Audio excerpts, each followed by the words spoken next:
going live. There we go.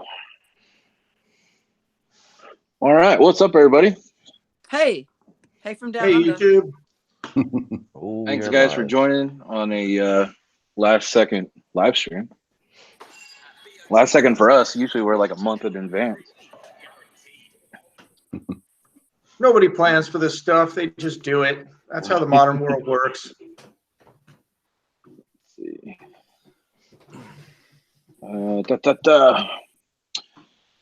There he is. So we've got some new faces in here, huh? At least one. You want to? You could. Be me, Aussie right? the Indian here on the live feed. Yeah. We haven't had that before. No, I think I got. Oh, hey, we're live. We are live. Okay. Couldn't keep the fans waiting. They're screaming, I'm sure. Well, thank you to everybody who's already tuned in. All right. I was like, so I posted the topics earlier, and we've always touched on the FTR, but finally, it's in most showrooms now. They're in most showrooms, and it seems like they're unboxing personal bikes now and starting to hand them out. Yeah, so I figured this would be a good time to, well, besides when we actually get to ride it, because I got 2 weeks before I can ride one. My dealer got one, the same color and everything as Dan Dan's and Dream Machines in Kansas got one, and they took theirs out and test rode them. My dealer told me that they were told if they took that bike out or showed the motor running on social media, their franchise would be cut. Wow. Wow. Their franchise would be cut? Yeah, because it's Indian does franchises, so Yeah. My dealer is a Honda, Yamaha, and Yeah, like it wouldn't stuff. be if it was like a straight up Indian dealership. It's Right. They would gotcha. take Yeah. it. Yeah. Which Wow. Dream Machines in Kansas I know is multiple, but I was like, Dan put his out right away, took the video down, and then posted it again the next day. I mean, I guess you got to have harsh conditions for that sort of thing. I mean, but everyone knows about it though. It's out, right? Basically. Yeah. They were told it was this one is a model and it's actually not street legal for some reason. Oh, okay. Yeah, I texted my buddy at the dealer. I was like, hey, so what's the chances of me getting to ride that since you guys posted you have it on the showroom? And he's like, not good. And I was like, okay, I'll wait for the demo truck, I guess. But play by the rules. Well, when I was in New Zealand, back in March, they had an FTR there on display. It was on a trailer, and it wasn't it was just sort of wheeled everywhere. No one started it up or anything. But I can claim fame that I was the first female ass in the Southern Hemisphere to sit on that thing. I got pictures of that, but it was not started up at all. And it was there was a big event in Sydney yesterday, and it was on display there as well. So it's finally in Australia. It's a different one than what was in New Zealand, but so they're out and about. Yeah, I haven't heard one like personally run, but I have sat on a couple now, and they fired up the touchscreen, and I played with that a little bit. I got to honk the horn. That's good enough. Were you the first Canadian ass on one then? No. There was at the Vancouver Motorcycle Show, contest. so there was quite a few asses in it at that time. I was just one of many. You never want to be last in line in the ass row. For that No, you bike, don't. I might be last. There's a guy. Oh, sorry. Go ahead. Go ahead, man. I was just gonna. Yeah. Oh, I was just saying. I saw Rep Moto got the demo one. He's another smaller channel, but he what struck me as interesting in the picture. There's one behind the one he rode, and it has like an Indian Scout paint job on it. Paint job, like the same scheme with the Indian head and just the normal. Like you'd see that tank on a Scout, not on a FTR. So I'm hoping to get a closer look at one of those eventually. The demo truck's supposed to have 3 of them. I think Brandon's getting an FTR. I think that's why he's over there dancing. I think all the Indian heads with on the Scouts I think those are all custom though, aren't they? Because my Scout has just the word Scout, like the emblem on it. No, I was like, my dealer has like a few of them. There's like Icon Series ones, and then there's other ones. Oh, as far as I know, yeah. Oh, and actually, now that I think about it, their little Call of Duty World War II green bike had the Indian head on it. That's right. And then the willow green and cream is all. It always has the headdress on it. Oh, I man, haven't seen I it never where it just noticed said that. Indian Scout. Yeah. Those are actually harder scouts to find. I've noticed. I think I've seen 2 at my dealer, but they come and go. Yeah, I've only seen like maybe 1 in person, and I know I can't remember her name, but that chick on Instagram that we all started following, Lady she has Rebel. one. Lady Yeah. Rebel, yeah, that's what it is. Yeah. Yeah, that's her sticker right there. Oh, there you go. Nice. Yeah, and it's got. I like it because it has her Scout on there, which I think is dope. Yeah, I saw one in person. And I was talking with guys at the dealer that were there for the last demo, and I was like, "Can you imagine that this willow green cream bike comes up and beats the shit out of your bike?" I love that color scheme, man. It's not me, and I don't know if I'd ever pay for it, but I honestly do love that color scheme. I like all of Indian's colors, man. Yeah, me too. Yeah, that blue is just unbelievable. I saw it for the first time last week. On the Scout? The icon scary? Yeah. I don't think I've seen it in person, but something that like that. blue is phenomenal. Was it deep water metallic or deep ocean metallic or something like that? Yeah, yeah. It looks good on the bobber too. Oh, you can get the bobber in that color blue? Yeah. Meatball, are you talking about the icon blue, or are you talking about the actual? I think it's a bright blue. Okay, it's a little bit different. Yeah, the one on the Scout's a little bit darker with the like metal flake in it. Oh, okay. Okay. My phone will unlock. So, Aussie, tell us about your trip to Japan. The big trip. That whole like 3 weeks before, during, and after was insane. That was a cool looking trip. Like the videos, that was so cool. Yeah, it was a huge month, April. So I did. Well, I had a 2-week tour of one of my shows over in Western Australia, and if I'd known there was the Outback Outlaw, I might have tried to find him. Didn't know about him. Then I did a big ride to Broken Hill from Sydney, which took about 2.5 days. And that's getting out in the outback. So I had to do a site recce for the event that I'm producing next year for the record attempt for the most Indians on a parade, which is currently at 274, which I think Australia has a really good chance of cracking that. However, there's 2 attempts going on in America this year in June and October. So we might have a new number to chase. I think if the Americans do get it up to around the 400 or 500, it will prove very difficult for us Australians because we have about 2,500 Indians in Australia, of which, if I can get maybe even 10% of those. That's registered owners, right? Yeah, that's what has been sold. Yeah, that's of the new ones. I mean, there's vintage and the pre-Polaris Indians still kicking about around here. There's a few of those. Wow.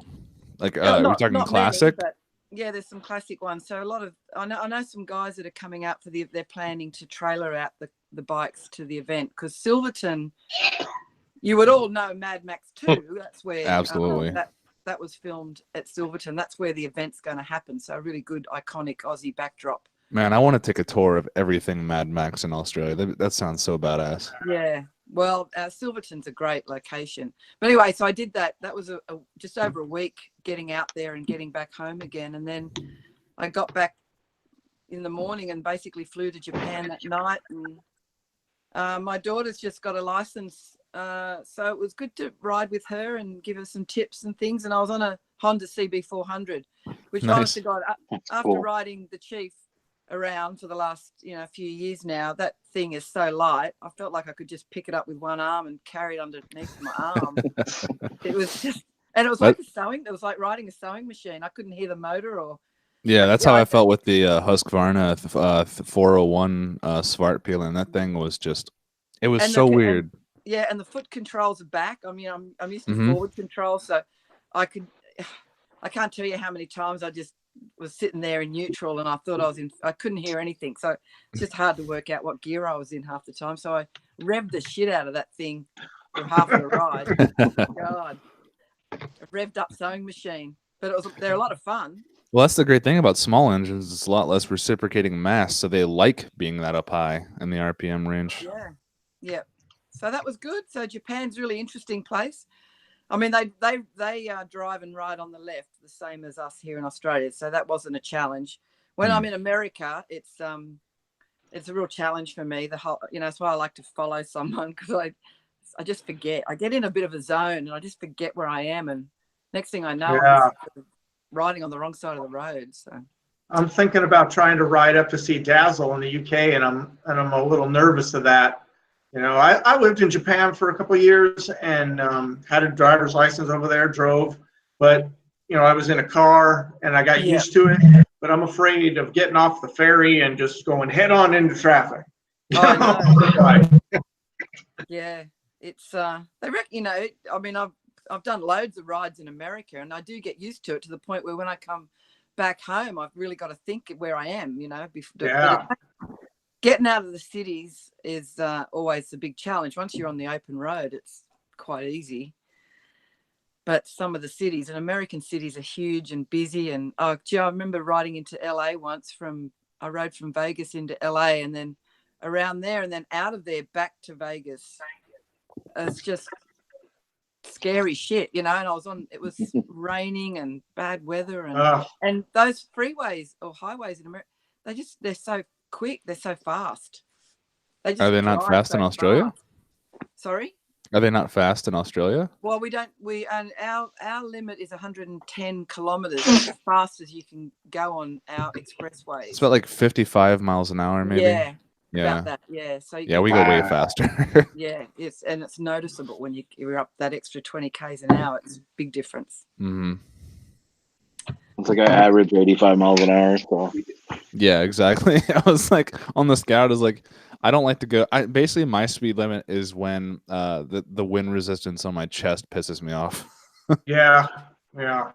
I probably hit 100 like 6 times today just getting around traffic, because if you're going 80, then everybody's passing you. So 85 to 90 is normal. You're talking miles per hour? Yeah, miles per hour. Yeah. Wow. Gee.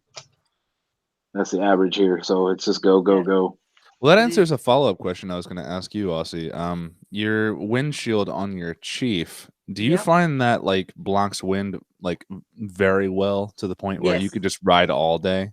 All day. Yeah, I can't ride without a windshield. When I the last trip to the States, I went to pick up a Springfield, and there was no windshield, and I just said, "Oh, I've got to have one, even if it means me buying one. I have to have one. There's no way I could do the ride without a windshield. It just buffers." Yeah. Well, you just said, if you're feeling the pressure on your chest from the wind, get a windshield for sure.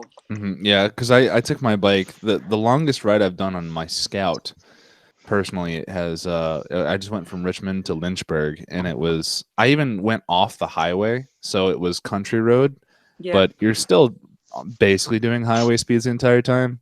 And it was like the entire way I was doing between 60 to 80 miles an hour, and it's just like, it's fine in the moment, but after 4 hours, it's like I just got out of the gym.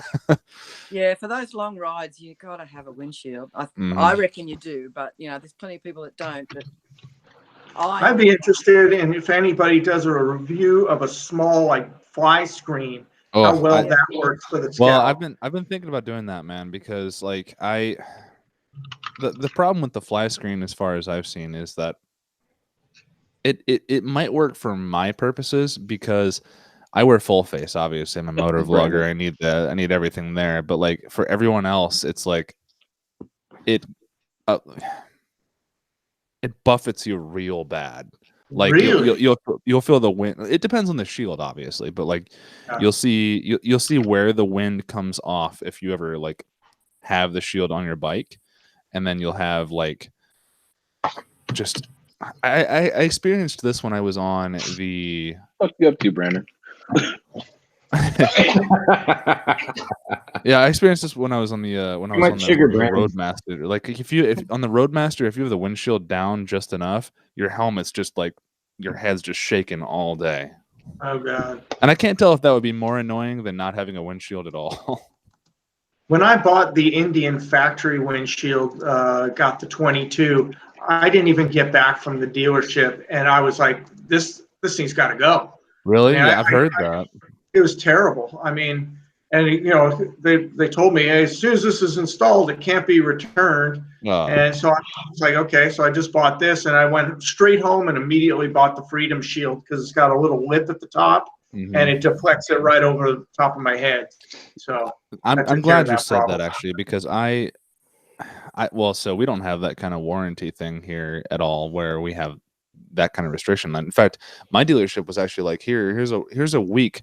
We just give you a windshield and you just ride with it for a while. And once you're done, you give it back. And then if you like it, you buy it. They were running that kind of special. And I was tempted by that, but I've heard the Scout windshield is just so bad no matter what. Like even if you're like a build type to where it's not going to buffet you real bad, I've heard that at speed, which is when you need it, it starts to shake real bad. And I was like, oh, well, that'll just throw off your entire steering because that's where it mounts to. So I was like, my helmet was shaking so bad that I couldn't focus on the road. My eyeballs were shaking. Oh man! I was, I had to ride. My dealership was 100 miles from my house, so I had to ride home with my eyes shaking. When I got home, I mean, my eyes were still shaking for like an hour. I couldn't focus on anything. It's terrible. The Springfield with the stock windshield did that, like had my head just shaking back and forth. The Springfield stock windshield did? Really? Oh, Yeah. wow. They had it on the demo truck, and I can just feel it hits right here, and it just makes my head like back and forth. All the buffering comes right there. Okay, well, it's good to know that when I'm drooling over a bike in their bike creator on the website, I'll just not put any money into the windshield. Or just go with a taller windshield. Well, I've got the taller one on the chair. I've got to get it cut down because if I'm riding in the rain, about 2 months ago I was coming back from a big ride and I was in the middle of a storm and it rained and because it's too high, I was actually standing up on the floorboards to see over the windscreen, and then I had my goggles on and I trying to wipe them down because the rain was on them, and one of the glasses popped out of the Jesus. Oh no. I look like a pirate, like a ninja pirate riding down the highway with this flapping my big raincoat and one eye off and one eye on, and hilarious. But I've got to get that thing cut down. There's a place here that cuts them down for about $30 or something. I've got to get, I don't know, maybe 3 or 4 inches cut off. Aussie, how tall are you? I'm 5'6". 5'6". Okay, so that makes sense. All right. Yeah, but it's too high. But I didn't realize you can buy there's 2 different sizes. And when I bought the bike, it just came with the tall one. But had I known, I would have replaced it with the shorter one for sure. Mm-hmm. When I was on my Fat Bob, the Harley, I had just a short little windscreen, and it was enough, so my head was way over it, but it was just enough to take the wind off my chest, which made the ride so much more comfortable. You don't need That brings me to a question. I was wondering, Aussie, why did you switch from Harley-Davidson to Indian?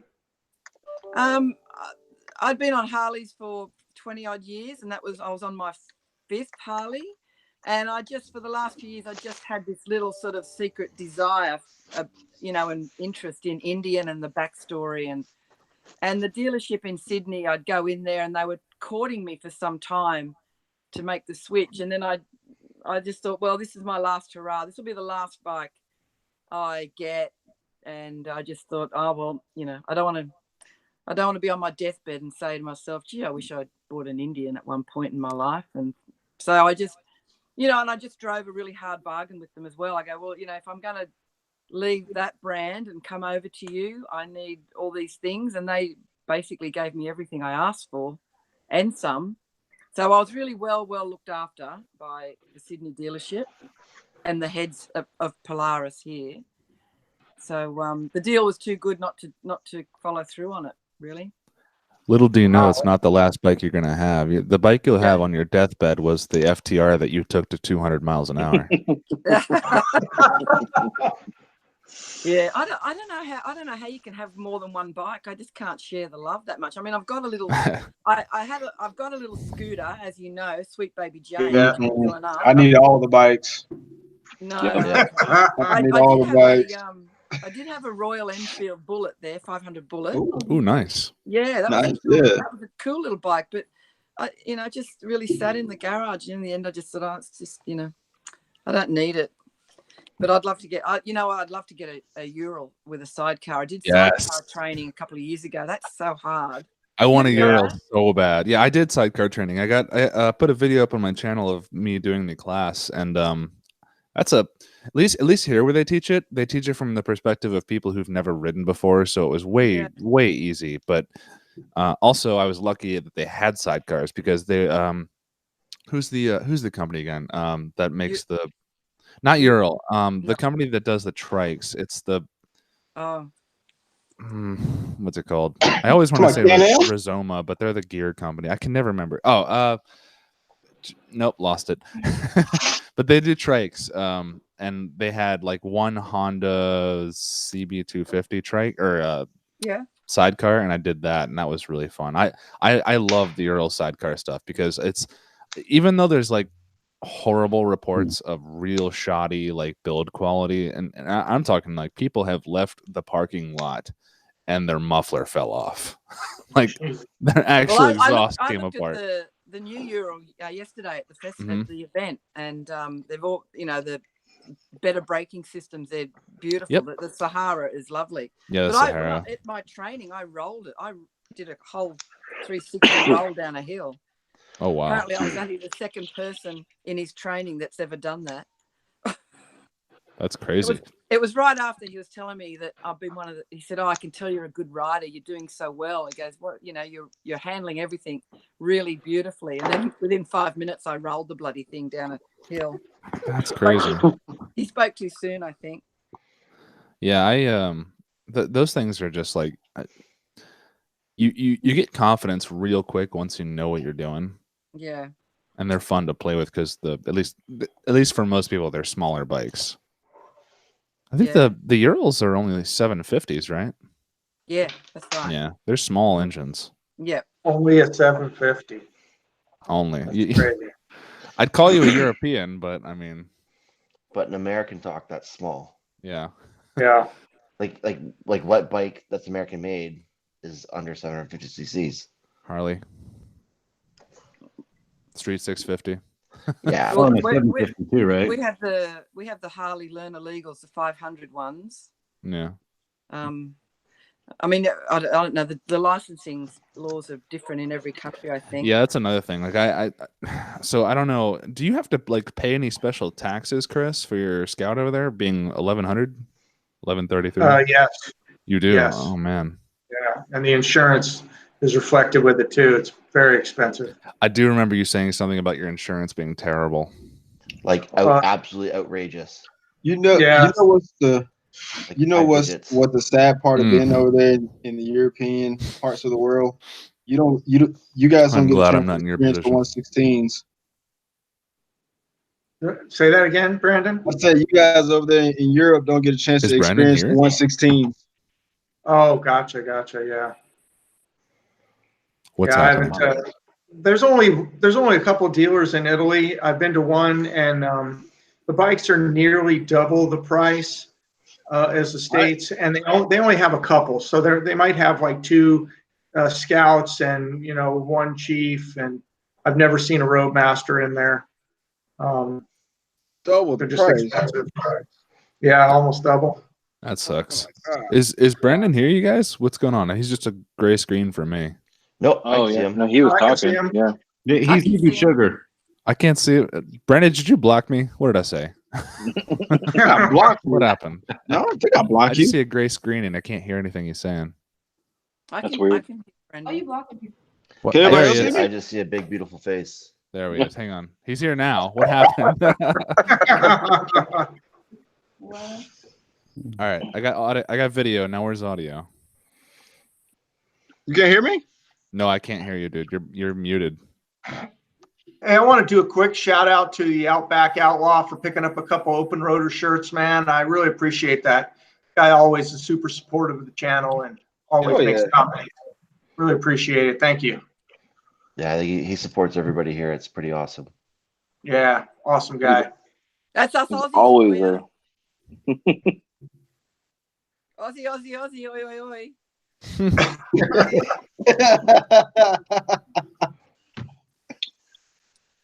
Yeah, I know. Only know Aussies from Mad Max, Hogan, and Crocodile Dundee. Yeah, Crocodile Dundee and AC/DC. Don't forget Steve Irwin. Yeah, and Wolverine. yeah. Yeah. Wolverine, yeah. true. Oh, yeah, yeah. Wolverine. We always forget Isn't, he's Australian, though. Chris Helmsworth, isn't he Australian? Chris Helmsworth. Yeah, He's Thor. my wife's boyfriend. Yeah, mine too. Yeah, a lot of people's apparently. Well, he friends of mine. He lives in Byron Bay, where all the cool people live. And friends of mine, you know, his kids go to just a local school, and he does canteen duty and tuck shop duty, and pretty cool guy. And Glitch, great TV show on Netflix. If you guys haven't seen it, Glitch. Yep, it's filmed in Urana, I think. In Australia. Mm-hmm. Yep, north of Sydney, I think. Right. It's like I think it's middle between northwest or northeastern and southeastern. I hadn't heard of it. Glitch. It should be on you. Like I think we get it late. I think it's actually on you guys' cable TV networks. Oh, just free to air stuff. I'll have a look for that. I've made a note. It's pretty good. Glitch. Okay. I'll look at that. It's like a little bit of a drama. Like people like come out of a graveyard, like not zombies, but like they come out of their graves alive and they can't figure out why. I'll watch that. Oh yeah, it's real good. Oh, Yeah, gee, that was good. we're good at all that macabre stuff. It's on the video. Bloody Wolf I Creek. can hear you. I haven't seen that. I won't say no. I don't do horror stuff, but Wolf Creek is frightening because it's almost based on a true story. You know, there was that English couple would What's wrong with on you? a combi van through the What's outback. wrong with you? This crazy guy pulled them over and murdered him, and she escaped. And so they based that movie on that Wolf Creek. You should watch it. Everything kills you. Everything kills you in this country. Everything. Well, that's funny actually. I've heard I think it was Adam Greentree. He was talking about how he was on a podcast with Joe Rogan. Joe Rogan was like, everything kills you in Australia. And he's like, no, Australia is fine. Australians are terrified of America because everything that kills you in America is on land. In Australia, it's all in the water that kills you. Yeah, well, I don't know. We have, we've got spiders and snakes and sharks and box jellyfish. When you had that snake on yours, Knox, I was out. You just have to burn all of Australia. No snakes, Dude, snakes are so cute. Come on. No way. What is wrong with a little you? garden snake? Little guy who eats mice in my backyard. We got some guys who are wondering if Meatball can talk a little bit. Yeah, they want to hear you talk, Meatball. What do you want me to say? Well, why don't you tell us about flamethrowers? Tell us about the flamethrowers. Yeah, Have you set anybody on fire yet with the flamethrower? No, I'm waiting for Jay. Jay wants me to make s'mores with it. Well, here's what I'm thinking. Yeah. I'm thinking if we go, you ride on front, we'll go back to back. So I'll hang off the back of the sissy bar, and I can cook marshmallows while you ride. Oh my God. I'm sorry. If you hang off the bar, I think you're going to burn your balls. I can tuck my feet up. That'll be good. Or just do the Jake the Garden Snake and go to a gas station, and while the bike's cool, just throw a whole bunch of popcorn kernels in the actual exhaust pipe. Start it up and then rev it up and just have popcorn shoot out. Oh my God. I don't think it'll cook quick enough. His did. I mean, try it. He said it smelled like butter for the next week, but You won't put a cube of butter in there also? Well, no, just popcorn butter, Yeah, I need to practice with that thing a little bit more and figure out what can I do with it. So it might be interesting. So maybe Jay, Meatball, and Bearded could talk about the ride down from Canada. Oh, and Bicasso is going to be there as well. This whole SCMM thing. Let's talk about that. I had that in the topic now. Coming up quick, man. That is, they keep posting up. Chuckster and those guys, they keep posting up little reminders that's coming up, and all I'm doing is everybody's counting the days, but I'm counting the paychecks. How many paychecks I got left to make this work? Yeah, right. It's just I'm like, so I got the seat ordered, so we'll be doing something on that one. I'm probably gonna do some shocks. I don't know what I'm doing for that yet, but I think we're going to come down with 5 guys total. And Wow. we'll leave down. So right now it's myself on the Indian, Kevin on the Sporty, Chris and Dan on road glides, and then I got a buddy on Miguel. He's on a BMW F800 GS, I think it is. So he's got the most plush suspension. I rode it this morning. It was pretty nice. You know, I remember when the Bobber came out and the reviews were saying, well, you know, it's not a bike you want to tour on. And here we go. Here we go. Well, I mean, brung what you brung kind of thing, right? I just like, it's funny, like I get a little bit of flack in the videos for rag on the bike sometimes, but for all its shortcomings, you just lose. You don't even notice it when you love it that much, right? So we'll see. We'll see 1,000 miles in. There's going to be some pain. I'm going to be. Yeah. I was like, I only went like 300 miles that day, but going to Laughlin and back wasn't that bad. Luckily, I had the Corbin seat though. I don't have the stock seat, so. Yeah, I've adjusted my rear shocks to accommodate my weight and riding stuff, and that's made it substantially better. But I'm still going to swap them out and see what's going on. We'll see. I haven't chosen. I'm going to do mine eventually too. Yeah. Hey, if I could do 1,500 in 6 days, you could do it. Oh no, for sure. But yeah, I'm still trying to figure out like the exact route we're going to take. I mean, I've got ideas and some concepts in my head. We'll see what happens. Like, you know, it might fall through altogether, but I figure So if we Jay, can do 5 kilometers a day. Your crew is going to ride down to Meatball, and then you're all heading south. Yeah, we're going to stop in Portland. There's a fine establishment there that houses some ladies that we're going to go stop at. And then House of Ill Repute, Rising Sun. Yeah, I think they just stand around and dance a little bit. I have never been to one before, so I gotta. This is gonna be new to me. I've never been to one, so I'm pretty excited about that. Bring a stack of singles. Actually, they only accept $2 bills. Loonies. Yeah, but no, we'll spend a night in Portland, Oregon, and then from there is getting down to San Francisco. I'm really excited to see San Francisco, the Bay Area. That's where we'll meet up with Meatball, and then the 6 of us, if there's not more, will then go get into the Palm Springs area. Okay, and now Brandon,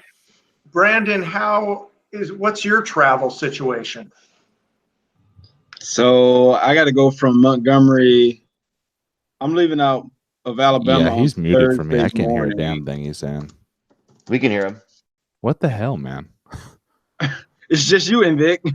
Yeah. So I'm leaving Alabama on Thursday, and then I got to go to Atlanta, hop on a plane, go from Georgia to California, get to LA around 12 o'clock, and then Invic, do you want me to like jump back out? Okay, hold on. Let me jump out. No, I don't think it's you. If Nox, are you using Google Chrome? No. That might be your I had to do it earlier because I was having trouble and I kept switching back and forth. Trouble kept happening. I just popped out, went to Google Chrome, and everything was fine to go. Well, I'm using a Chromium-based browser, but let me do this. Hang on. I don't know why this would. Yeah. Okay, so Brandon, you're coming in. Brandon, you're coming in at noon. There's when your plane's supposed to. My plane is set to land. I think California time at like 12:30 or something, and then I gotta go from LA to Newport in an Uber, pick up the bike, and then ride from Newport to San Bernardino to meet up with Bearded. Then leave. What are you riding? What are you renting? I don't know yet. Can't. We don't know yet. That's to be determined. I don't know yet. I'll find that out June 1st. Don't let July 1st. July 1st. Keep it a secret. You find out July 1st. Well, originally we were going to go when they were coming down. We were probably going to meet them in like Pasadena, but honestly, if me and Brandon ride freeway up to Pasadena, meet with them, and then just get back on the freeway and go back, it's going to be boring as shit. So I decided with Brandon while he's down here, we're going to ride to Big Bear on Friday, and then once we're done with Big Bear, when we can come down, because he's going to get all kind of scenic views and everything else with Big Bear and some badass shots. And instead of being on them, yeah, it's lovely. Like we just did the trip actually with he's in the chat, or he was 2002 custom. he goes up that way all the time. We did that, and it's a beautiful road. So I think doing that first will be bitching. Y'all are seeing more of America than I ever have. Yeah. It's funny, the guys in the comments are mentioning the lane splitting. What a friggin' there he is. That's gonna He's be. still in there. Hey, still. Oh shit! I haven't been reading chat. And yeah, Star Custom, I actually was going to hit you up to see if you want to go with me and Brandon. And Brandon, if you like the idea, can you hear me? Good. Yeah. Okay. Seeing if we can get our own group ride to go up Big Bear, and we can actually like host it with me and you for Big Bear on that Friday. Yeah, man. I think that'd be a fun pre-SUMM event. Have we figured out what's going to happen in Vegas? Yeah, it's like, well, see, the thing is, though, we're leaving like early Sunday morning to go to Vegas. Yeah, whatever. So we'll be spending most of like Sunday afternoon, like before noon and the night in Vegas, and then riding back Monday morning. Well, me, you, and Bombshell at least. It's a dry heat. Get ready. Hey, dry heat. You'll be fine. Hey, Disputed Lands. I lane split all the fucking time. So yeah, you know, big guy. I'm not that much bigger than like the bobber that far. My handlebars go out wider than I do. So I'm responding to his comment because I'm a big guy and lane splitting. Hey man, yeah, if those baggers do it, we'll be fine. Yeah, I've lane split here in Alabama before. Of course, it's not legal, but I can't imagine doing it for like 10 to 15 miles where it's actually legal. It'll feel weird because people are expecting you to do it there. You get stuck in traffic, and that's any day. Like I know there's gonna be traffic on the way home from road work. And the weather's good. I'm taking the bike. I don't give a shit because it's gonna cut like an hour trip down to my normal it's like 30 minutes because lane splitting is gonna slow me down. But yeah, see, I don't know if I want to because I'll probably meeting you at your job, right? Mm-hmm. You're gonna get a tattoo.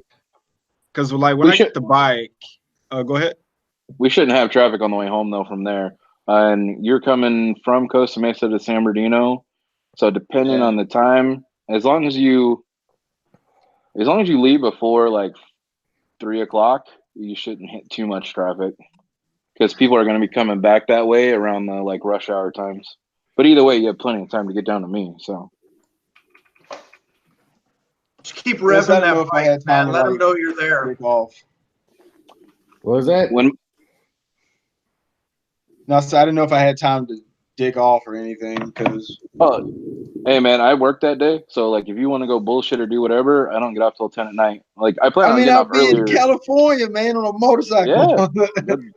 Shit, you'll be in Costa Mesa. It's beautiful out there. You could head to the beach. Is like what, 10 minutes from Costa Mesa? 5 minutes? Yeah, that's all. Yeah. I was looking up some stuff. If anything, when I drop the bike, well, see, Monday, though, it depends on what time we're coming back from Vegas. If I have time to do anything else outside of that. Well, my plane doesn't leave till 10 that night. On Monday? Yeah. So you guys have got one the later night flight. in Vegas then? I didn't know how long it was going to – I didn't know what – I don't know what Vegas is going to be. Because we were talking about tattoos and like, oh, Brandon, you gotta get your first tattoo. And I was like, I remember that. I heard. Are you getting the Meatballs logo right on your chest? Yeah, I'm gonna get it right on my ass cheek. Yeah, we can do that before they get here. We'll do that on Thursday before they get down on Friday. Brandon, you'll be my first tattoo. Oh man. Hang on. Meatball does tattoos? No, I do. Bearded does. Oh, you do. Okay. Okay, cool. Yeah, I know you do. Yeah. So, Bearded, from where you are, how far is Big Bear?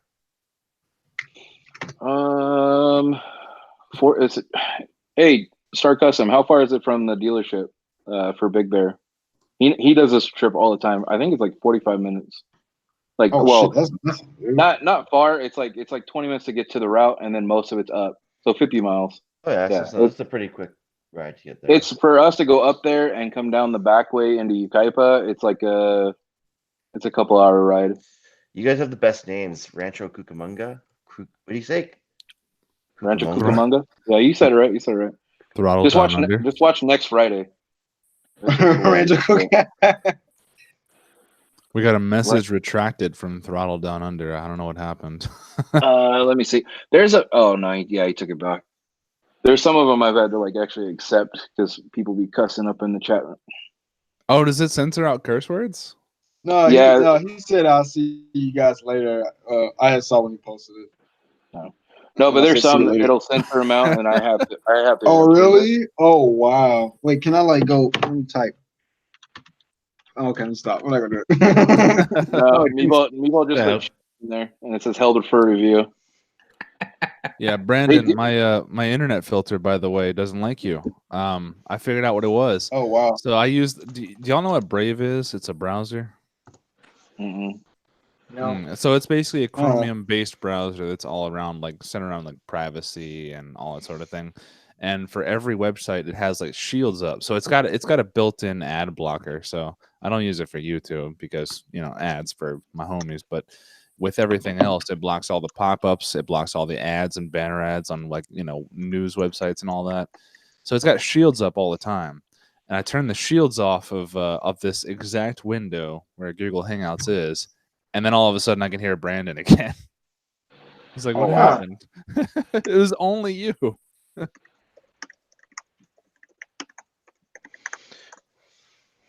So what else is going on in the crew? Well, to get back on the topics, the Raven or Raptor or whatever the fuck it's going to be called. So I called it the Raven, and then Indian. My body is ready. Yeah, that's what I said. So I'm gonna call it the Raptor. That's what the sheet said. So I'm calling it the Raptor. So I don't think that's the real one. I don't think it is either. Yeah, code word is Raptor. Just like what was it? What did they call it? They have a whole line for like the FTR where it was the code name was Legend. Was it Legend? This is Raptor on. Are you talking about the motor one? The project name was Legend. Oh. Legend. I mean, I don't know what the hell it's going to call, but I was just going off for FTR. They had the Apollo also. Apollo, that's what it was. Yes, thank you. That's what I saw, and then I saw Raptor on the same sheet for this new thing. I called it the Raven because I figured that would just be a name that they sort of patented already, got it ready, and all that. But that's true. I called Fixed Fairing Bike when they first said Raven a long time ago, so I'm hoping I'm right. I think that's because technically they haven't put that name out there, Raptor, so that doesn't make sense. And y'all know what? It's entirely true that they don't even know what they're going to call it yet. Yeah. They're probably going to do like focus testing and all the other, because it's a badge. So I will tell you guys this. So I sent that picture because you guys know the Indian follows me on Instagram. So I sent that picture to the Indian of the covered up, the one where I had a spot shot of it. Yeah. And I was like, hey, what is this? Like, I'm kind of curious. And they never responded. They just left me on red. They left you on scene. Yeah, like they didn't say anything to it. But anytime else I talk to them, like, oh yeah, and they're just like, it's like, damn, dude. Well, that's because that person could probably just get fired for answering your question. Yeah, they probably would. They're gonna ghost you from now on. They're like, nope. No, yeah, I'm not gonna get split up, but if that really is gonna be like 1800 cc's, whatever, liquid cooled, that's gonna be an absolute. It's a 108. Is it? Yeah. I'm excited. I'm just gonna 108 liquid cool. So what's that put it at? Yeah, I'm with you, Jay. I'm CCs all the way. 1500? 6, yeah, something. Is it overhead cam? It's single overhead cam. It's going to be amazing. It's going to be a beast. They got some weird. They got some patterns on. Go ahead. I was like, I'm more interested in the motor than I am the fixed fairing. Like, exactly. 100%. Right. I'm all about that motor. Take it out, put it in something else. I'll still want to go check that out. Yep. I'm thinking it's gonna be like a high RPM engine. Oh yeah. Yeah. I don't know. It's gonna be the Scout's big brother. Yeah. Man, if you get into that high RPMs and you get that thing boosted, oh my. I tell you what, I don't think it'll be high unless you consider high around 5 or 6. I'm calling high. I'm gonna put it up there higher than the Thunderstroke because yes, absolutely like higher. 54. Yeah. What's the rev limit on Thunderstroke? It'll be like the Scout, probably 5 or 6. Dude, the Thunderstroke follows the same pattern as like a well-built diesel. It's not very high at all. Yeah. Well, see, and here's the thing though. My uncle just got those cams, man. those 585s, and it revs out so freaking fast. Shut up, Brandon. That was my problem with the 116. So Stop it, Brandon. I'm just saying, man. Like I love it, man. It's quick. I have as much top end, but I mean that's low a end, pretty, it is a pretty quick. good point you're making there. Like, what would the flamethrower do with a good set of cams in that motor? Ooh. A good. Can you set of imagine it just cams. like We could open all and shoot, Marshall, popping at the flames same out time. as it lopes? There was a sitting at a post from, stoplight, it's just like screw emissions, just shoot flames all the time. I don't know what dealer it was, but they have a flyer going out for one free 116 going with 2018 Chieftains when you buy them right now. And I was just like, I want Wait, they're sport putting modes. 16? Oh my god, I'd be scared of that, dude. They've been doing them. There's a couple people Wow. that complained about the 116 and the 18s. That's because they don't have the sport mode or touring mode, because I think that makes the bike way easier to deal with on a daily Just give me a basis. supercharger. Yeah, that's all I that's want. what I'm saying, man. It's scary, dude. Because when you have that 116 leaned over and you hit that, because all the modes are doing is just making the throttle more sensitive, right? Yeah. And when you have that thing leaned over like that, you got over 120 foot-pounds of torque. That wheel slips out. Like, it is scary as shit. It's fun, but it's scary. Like, it is scary. Ooh, that'd be badass. But it's so much fun. Oh, it's so much fun. So I was messaging a guy on Facebook about the big bore kit for the Scout. The guy that's drag racing. I forget his name. I think I want to say Brian Connolly, but I could be making that completely up. He said his numbers, he's sitting around 110 for horsepower and 90 foot-pounds of torque on that bobber. Jesus. So if For the wheel, though, right? That Scout motor's kind of maxing out at around that 110 horsepower. I don't think it's going to go much higher than that. I think the highest driving motor that Indian has is going to be the FTR. Yes. What is it? It's not by much, though. Yeah, but I think at the same time, if you take it and like somebody builds it out like Lloyd's or something, then they'll do a lot more with it. I was like, but FTR, of course, they're going to make it their sport style bike. Yeah. But it's just everything else that's going to be able I can see them doing something with the FTR. Transmission is going to hold up. Oh, that'd be cool too. It all depends on the sales base for the FTR. If nobody buys the FTR, then they're not going to probably do that. True. My Lloyd's? Yeah. I don't know. I talked to Lloyd's a little bit about that, and it seemed like to me it was more so about how many people that bought a bike would be able to afford whatever he was doing. Yeah.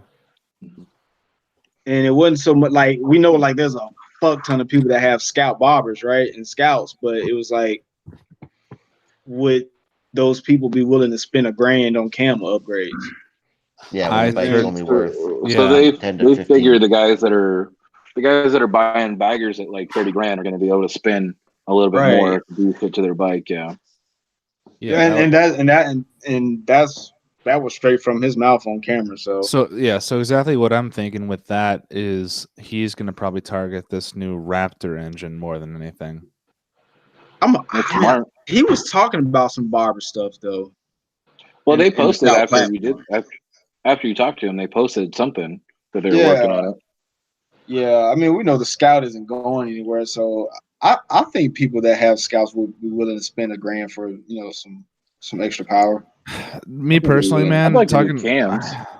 Like I'm the target market right now where it's like I'm not struggling to meet my monthly payment on the bike, but I'm not about to spend $1,000 on it, you know. I understand, yeah, absolutely. I will. Like maybe if like even if I thing that they have to factor in, right?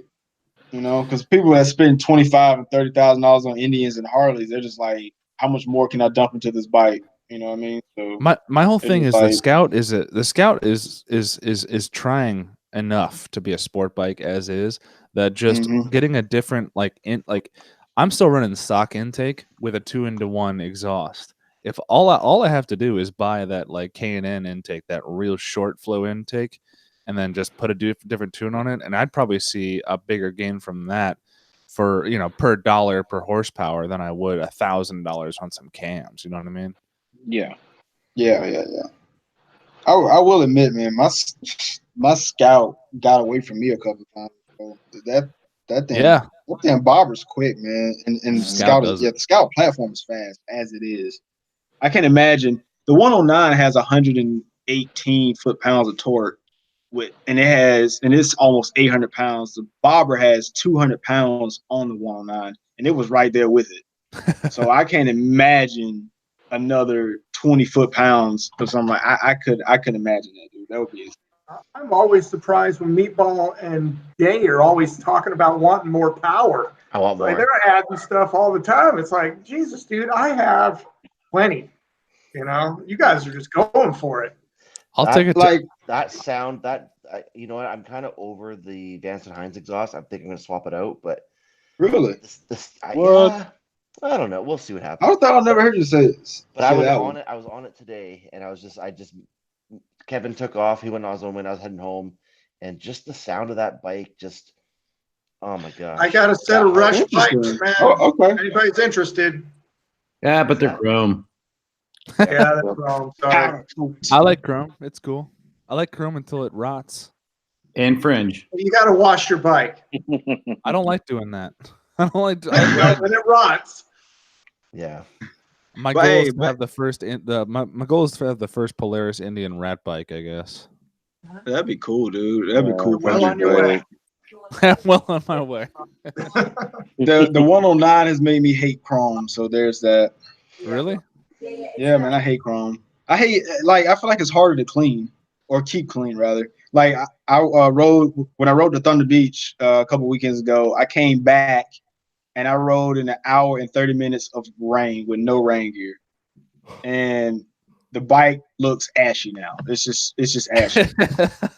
Like it's just all the rain and dirt, and it's just ashy. Hey, let me tell you a secret though. When I posted those pictures of my bike when I had it all nice and shiny and clean, that wasn't even a wash. That was literally just me taking a microfiber cloth and a spray bottle with a mix of Simple Green and water. I just sprayed the whole thing down and made it look new. Yeah. I think chrome is more durable though. I agree with that. I come from the world where I buy everything from Craigslist, and everything I've ever bought chrome is already rotted out by the time it got to me. So well, you're also back where it's wet all the time. Yeah. And when dirt sits on chrome, the water sits in the dirt against the chrome, and it rusts. Yeah. That's what happens. You know. So. Yeah, Craigslist is your best friend though. Hey, but to get back on topic for a quick second, didn't Indian get a patent for the design of that new Raptor engine for like easily be able to pull out the cams on it? Yes, I saw that. I saw they were saying like they could. It was the design was to be able to remove the cams without disassembling the head, and I thought that was badass. And I think the Thunderstroke is the same way, right? I don't know about the Thunderstroke, but I know the Thunderstroke is easily accessible from the bottom end because it's a 3-cam motor with gears driving it. The reason I say that is because not to cut you off, but Lloyd snatched that cam out within 3 hours, man, and had that thing. Actually, they took the cam out within maybe 45 minutes and had replaced all 3 of them. Mm-hmm. Yeah, the rest of them easy to access. Yeah, they're easy to access, and there's a specific cam tool so your push rods don't drop into the engine. Yep. Yeah, they had some crazy like slap a piece of metal with Lloyd's name on it. I think all it does is like I think it changes. I think it blocks the movement of the cam chain so that it doesn't allow the rods to come down in. I don't think there's a cam chain on a Thunderstroke. It's push rods. Well, no, but there is a chain that drives the cam gears at the bottom. Oh, okay. So with the well, hang on. No, hang on. I'm just looking at the Raptor motor right now, but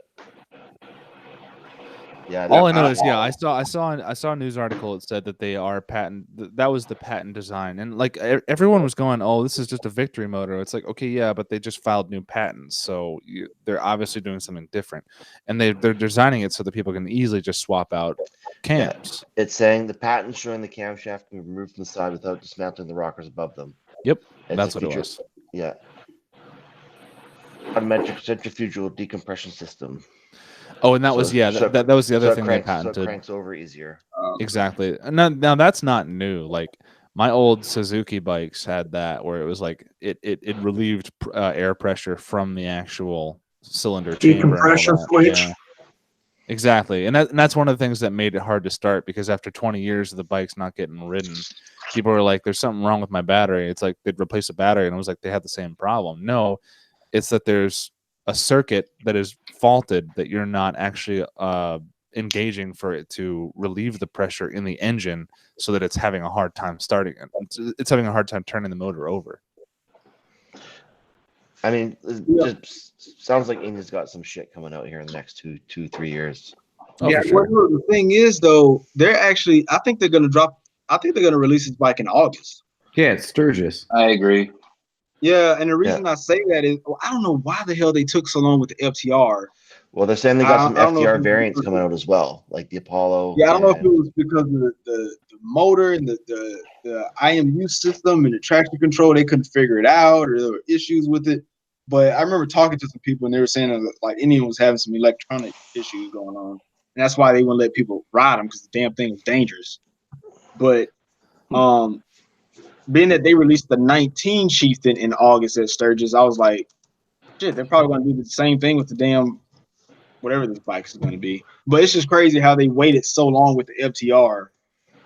And Well, they this- built up I don't know how some long crazy it's been. hyper on the Well, bike as well. And I think with the 2019 though, it's the same platform. They just changed the fairing and stuff. So it wasn't like they had a whole lot to do with that one. This one they do have a whole new motor. So, Well, but they the had, rest of the bike looks the same, like very similar. Yeah, but they had the ride modes though. Well, yeah, electric that wise, but they didn't have a whole new frame and everything else. They didn't have to deal with everything. yeah, there's a lot So that- more. I guess Yeah, when the you think FTR is new motor, new frame, literally everything. Yeah. But yeah, hopefully we get the chance to see it in August 3rd. And I'd imagine if they showed off in August, they might have it on the showroom floor in September. That's how they did the 19 Chieftain, so they dropped it pretty quick. Yeah, But I don't know. We'll see. they kept. I'm excited for it. I think if we can get go ahead. Was it me? I don't know. No, I thought you were gonna say something, but I was gonna say if it's as high revving as the 109, like I think the 109 tops out at like 7,500 RPM, I think that'll be like pretty badass with that much power if it's pushing the same amount of torque. What's the top RPM on the FTR 750? Wait, No, 50 or 12? 750? That's the full race Seven- bike, isn't it? Yeah, That's the race bike. Yeah. So that was based off the Scout motor, so I'd imagine it'd be right around the 9 mark. Yeah. Well, especially being Probably built. around there, yeah. I think with my tune, I think I'm redline at 88 or 80, 89, somewhere around there. And it's stock at 82. Something like that, yeah. 82, I keep 84. forgetting the Scout goes that high. Yeah, I Dude, don't even rev beyond like 6. I will hit rev limiter in first gear quite a bit. Second gear. What are you takes me doing in like- first gear that much though? I always hit line off in first gear. Stop like pools. I cruise in second. Second will take me to 140. So that's like 92 miles per hour ish. Oh, they're shifting, man. Then third gear, like I've never Yeah. gone 160, which is 100 miles an hour. I've never gone into fourth gear. Screaming like an Well, infant. Oh, Yeah. I've definitely gone over 100. My top speed I think is 116, coincidentally. On But the bobber? I mean, on the Scout. on the Scout, yeah, 116, and that's where I ran out of road. I'm not even gonna lie to you. I topped mine out at 140. I buried Yeah, it. me too. Where do you guys find 125. these roads? Man, Hey, interstate. highways out here, man. I was 85. running Charger, just playing with him, and I was up at 125. But I must admit, though, it is sketch as hell on the Yeah. bottom, man. Going that fast. Yeah, It gets Yeah. twitchy. You gotta be full tuck at least because And it's not- And at it's not that 125, I'm not. I'm barely pulling but down. that rear tire, man. You already don't have much back there. Like, it's sketchy, but I mean, it's stable. It doesn't wobble or nothing. It's just like, damn, I really don't have much back there. Like I got more in the front than I do in the back. Like, yeah, I've never had any high speed wobble, because if I got that, I'd immediately back off. ooh, when I got my wobble, I didn't. We know what happened with that one. How fast were you going, Brandon? I was going 70. Oh God! Last time I looked down, I was going 70. Oh, also it doesn't help that the 116 I did, the 116 miles an hour, I did that in a. Now this was in Mexico. Yeah. Mhm. Yeah. But I did that in a 35 mile an hour zone. Oh, Yeah, that's not good. No, it wasn't. It was one of those cases where you kind of pull back on the throttle and you go, "Hey, so hang let me on, think. I'm flooring it right now." And I was like, "That's one of those things where you hear the exhaust and you don't want to stop hearing it, and then you look down and you go, "Oh fuck, I'm going too fast." But at least you don't have to worry about kangaroos on the road. That's true. No I've hit a kangaroos. kangaroo. Oh my God. Oh man. Let's hear that story. Well, I was it was an early morning ride, which you shouldn't do when you're going out in the country, and I was coming round. It was like a steep embankment on my right, and then a cliff on my left. So the road was just sort of tucking in around this mountain. Yikes. And I was coming round, and I saw I was on a Harley-Davidson Deluxe then, and I saw this roo jumping down the embankment, and I'm thinking to myself, man, you better either hurry up or stop, because it's going. And that when you look at something long enough, you just hit it. So it jumped right into Target fixation. and it bent my front fender, and my bent the brake, the foot brake control up a bit. But I managed to keep the bike upright, and it just then rolled down the cliff on the other side. So I don't know what happened to Skippy. But anyway, it doesn't matter. There's plenty of those things. They're everywhere. You mainly see them dead on the side of the road. There's dead kangaroos everywhere on the outback when you're riding or getting out in the country. Lots of them. They're not endangered though. There. Oh no, not at all. No, they're actually. Well, they're not a pest, so to speak, but they've got a particular way they can breed. They can fasten up their breeding when things are good. So if it's not drought or anything, they can actually breed really quickly. And when it comes into drought, they can slow the whole reproduction thing down right back off. So they're everywhere. But we have, there's out in the outback, we have camels as well. We've got more camels in Australia, wild camels in Saudi Arabia. What? Yeah. You said that in a video, right? I did not know that. I didn't know there's camels there. Yeah, well, they're not a native of us. Anything with a hoof is not a native of Australia. So we've got. Oh, I didn't know that either. Wild horses, goats, camels, anything with a hoof should not be in Australia, because the terrain is not made for hoofed animals. So I never knew that. They destroy the terrain a bit. But back in the days, in the turn of the century, all the nomads from the Afghans and things like that would come over to help mine for gold and all that sort of stuff. So they bought camels because our conditions and our climate, being dry and hot, suit camels. Yeah. But in the end, when they got machinery and ways to transport things, they didn't need camels. So they told all the Afghan nomads to shoot the camels. Oh my God. But they couldn't shoot them because they loved their camels. So they let them loose. Yeah. So consequently, they've bred so much. There's so many camels in the outback. We got emus too, right? Oh, well, emus are a native. Yeah, they're part of our coat of. The emu and the kangaroo are on our coat of arms. We're the only country that eats our coat of arms. We're a really weird bunch down here. I love emus though. They're so funny. I mean, they're dangerous, but they can be dangerous, but they're so funny. Yeah, you don't. They're not as bad. You don't see much of those on the road. Yeah. Is it the animals on the road that keep the speeds down? Because I mean, you guys have such massive distances to travel. Yeah. I would think that you would just want to be 100 miles an hour to get anywhere. Yeah, me too. That wouldn't keep it. Okay, I need to Google down, but there's a lot when you get out there on the outback. It's How many Texas can fit in Australia? Oh, there's a Google answer for this. Probably like 2 or 3. I'll say 5. Two? Texas heaps more. You'd get a lot. Texas I can don't fit know. into Australia 11 times. What? Oh shit! No. Australia, Oh my God. I knew Australia was big, but Texas is fucking big, dude. Yeah. Yeah. But there's just a big Big. expanse of nothing. I mean, there's stories of people on the Nullarbor, which is trying to cross from the east coast to the west. You know, there's a lady who rode around the world. I just read her book, and she was in Australia, and one of her friends had an accident out on the Nullarbor, you know, and this was, you know, he didn't have a compass or any sort of, in those days, GPS or anything like that. And he come off his bike because it's just a straight road for hundreds and hundreds of kilometers. So, you know, you come off something and might knock yourself out, or you get a bit dizzy, or you come off and you get up. You don't know which way you're coming. You don't, you know. Yeah. Oh you just, God. You just stand up and you go, well, because everything looks the same. Yeah. It's nothing. Jesus. It's just nothing. That's Nothing. brutal. I've heard stories of like pilots that have gone down in like Saudi Arabia, and they were just wandering in circles for miles and miles until they died. It's brutal.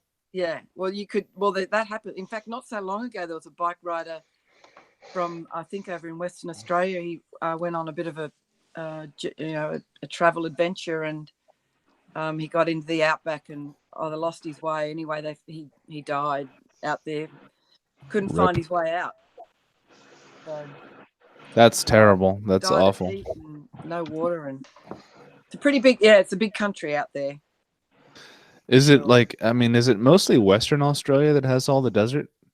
Yeah, it's mostly mostly West Australia, and where I went last time to Broken Hill, which was towards the border of New South Wales. That's where they say that's where the outback officially sort of starts. Yeah, because I saw this documentary about a town in Western Australia that like the entire reason for the town's existence was the mines that it had, and the mines were literally just there to mine asbestos. Like it was that was the only purpose of the town, and it's called one of the most dangerous places to live in the entire world. Yeah, I don't know about that story, but there's a lot of big mines out there for sure. Well, what about gas stations? I mean, when you get out there, what do you do for fuel? Well, they're strategically placed. I mean, if you've, my ride from Sydney to Broken Hill, you get to a place called Cobar, and there's one fuel stop between Cobar and Broken Hill is Wilcannia. So you got to make sure you fill up. And if you're on a small tank, you need to take some extra fuel with you. So you don't have to chase down an AV Falcon with gas tanks in the trunk. No. Oh no. Yeah. Okay. Right on. No. Booby trapped too. Yeah, booby trapped. Yeah, but I'm gonna. I hope to do the Nullarbor soon. I want to cross that. That's like a bit of a rite of passage. You got to cross the Nullarbor. That's a big desert. And that takes. I don't know how far that is actually. I've got to look into that a bit more, but it's a big ride and it's nothing. You're looking at nothing for hours and hours and hours. Nothing changes. I get tunnel vision. Yeah. There's There's a road in there's a highway in not Montana. Maybe it was Idaho. I can't remember. Where it's a state that has a lot of problem with wind, so motorcyclists have a lot of problems just staying on the road. Yeah. But it's considered the most dangerous road in the entire country because the scenery is so stagnant. There's nothing to differentiate everything, and everyone just lulls off and just drives out of their lane or off the road, or the wind will blow you off the road. So. Oh, speaking of wind, when I was in New Zealand on the North Island last March, I was coming up out of Napier, coming up this mountain, and it was massive wind, and there's all these flashing signs saying, dangerous gale force winds, motorcyclists beware, in other words, don't go up there. And the people at the bottom were saying, if you do go up there, there's this one corner that you'll come around where you think, yeah, look, this is windy, but I'm managing okay. But you'll come around this corner and it's just like this funnel of wind that constantly comes through and it takes people out. So I went up this bloody mountain and I came around this. I know exactly the bend it happened on. And they just said, keep your gears low and your revs high and just keep pushing reasonably fast through it, even though, you know, you're tempted to sort of try and brake and slow down just to try and save yourself. And anyway, it was brutal. It was the scariest thing I think I've ever experienced. I honest to God thought I was going to get just blown off the bloody side of the cliff, and there's no barriers or nothing. It was frightening. But no, it's not the scariest thing. I've had so many close calls. I can't tell you. I've had some real moments where I've ripped out hubcaps of oncoming cars. Oh God! I've hit a pothole and I've been airborne, and I've come down on the wrong side of the road, and I'm trying to counter steer the bike back onto my lane, and there's a car coming towards me, and I'm pushing as hard as I can, and I had these little sort of pointy things on the deluxe at the point on the wheels, and it ripped out the hubcaps of both his tires and punctured his back tire.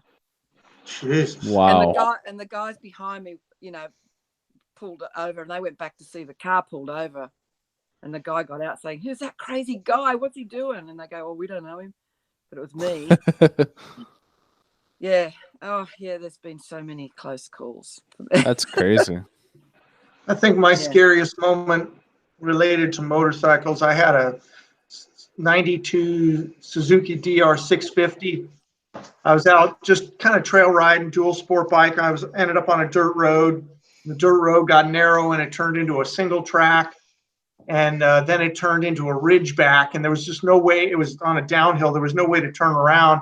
So I said, well, just go down the single track. And, you know, it's one of those things when you're looking at it, you head towards it. And I was looking over the edge at how steep it was.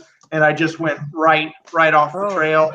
And I went upside down. And when I went over, I landed the bike on top of me upside down with the gas tank dumping fuel out of the cap into my helmet. Jeez. So my helmet is literally filling up with gas while I'm laying upside down, you know, on a hot bike in the sun. And I'm like, you know, I'm trying to be calm and take my helmet off, and I can't get out from underneath the bike. And I'm like, this is it. This is how I'm going to die. I'm going to burn to death by myself underneath this stupid motorcycle. Needless to say, that didn't happen, but. That's brutal as well. Oh my God. Right, yeah. There's not that many spiders. Don't let the guys scare you in the chat. I haven't seen one, and they're telling me about that. Like Palm Springs, you might see one every once in a while, but I don't see them out here. Spiders? Also, yeah, we're mentioning chat. I saw Outback Outlaw out there, so shout out to you, man. I saw you comment on my video lately. Well, you've been commenting on a bunch of my videos, but glad to see you here. Yeah, I think he was the first one on the chat, just about. Yeah. So there's Meatball kind of brought up Death Valley in the chat here on the side, and okay, now so what about if you're gonna do it in the Chieftain, which is oil cooled, air cooled, any issue? Like, what about the road glides in the Sporty? Are they gonna make it? They're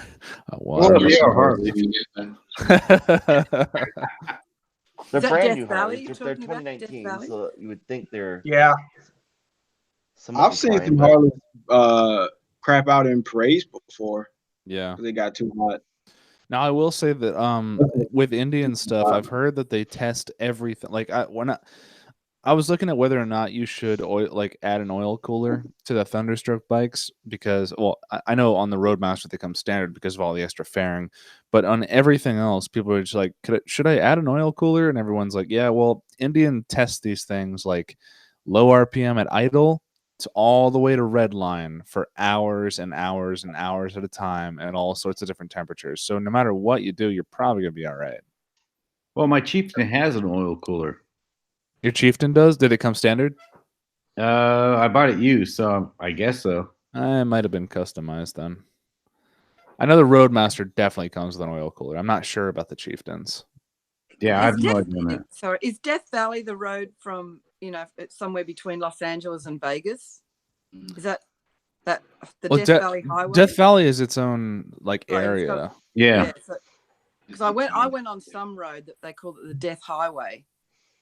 And they said it's because it has all these dips in it, and you don't know what's coming, and people cross over, and all of a sudden there's a truck in front. Pear Blossom Highway. Is that what it is? Yeah, it's Parablossom. Right. Oh, I thought you said terrible, awesome highway, and I was So like, probably. Parablossom Highway from Los Angeles to Vegas is that way. It's up and down. And we used to get drunk when we were kids and jump our muscle cars down that thing, just fly down at 100 miles an hour. Whee! We're stupid. Yeah, I've ridden that. Y'all have lived, man. God damn. Right? That's what happens when you're not a millennial. Right? That's All I what do is happens take when my you bike get to work. 60. All I do is take my Scout to work. That's why I don't need a windshield. I just go from work to my house. I'm on the highway where people are nuts in the morning, but you know that's the extent of my craziness. Aside from just seeing how fast I can wind the Scout out on a country road, but Hey guys, I'm going to have to leave you because I've got to get back to Sydney and get some work done. So it's been great. It's been great chatting to you. Nice to meet you thanks all. for joining in with us. Loved having you on. We love seeing you. Look forward to doing it again sometime. And thanks to Bob, Bearded Bobber, for organising all that. I wouldn't have known where to start with all this stuff. Wow. Technical. Okay, guys. I think have a great day. Well, I was gonna say good night, but have a good afternoon. Yeah, have a good day. Bye. Bye. Right on. So Death Valley. Everybody in the chat, everyone in the comments here, they're saying it's no big deal. Air cooled bikes all the time. So let's do it. I would think as long as for some reason there wasn't any 5 o'clock grid lack on Death Valley, I'm pretty sure you're probably fine. There was 2 Harleys in front of me last year. And they were fine. Yeah. Yeah, all you need is air moving, man. Parades are another thing entirely. Yeah, that's what I'm saying. Like, you're sitting still a lot of times, revving your bike. You don't not get proper airflow. Yeah, so. But they did crap out. That's what they were saying to bring it home. They're redoing the route a little bit better to make it where bikes are moving and getting a little bit cooler and not staying still so long because they have that problem where some bikes broke down and couldn't cross the finish line. Yeah. Hey, Meatball, I had another flamethrower question. Yep. What is the fuel source, and how does the fuel source enter the tailpipe to get ignited? So what it does is when I hit a button, it cuts the spark to the cylinders, and then you rev the engine to give a spurt of fuel, and it ignites the spark plugs in the tailpipes. Oh, okay. Did you say you have spark plugs in the tailpipes? You can see him in his video. Yeah, they see him igniting in the tailpipe in one of the videos. Yeah. And those get drilled in or welded in?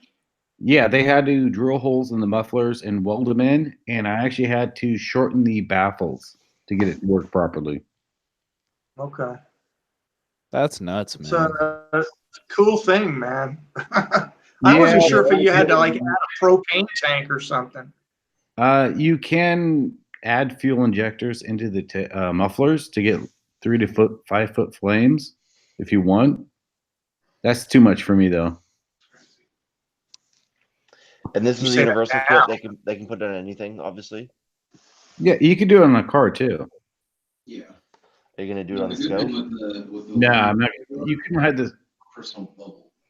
Yeah, you couldn't hide them on the Scout, I think. So everything's pretty much hidden on the Chieftain. Yeah. Well, I mean, there's only one way to find out. Oh, jeez. Yeah, I don't know. I don't need 2 bikes to throw flames, I think.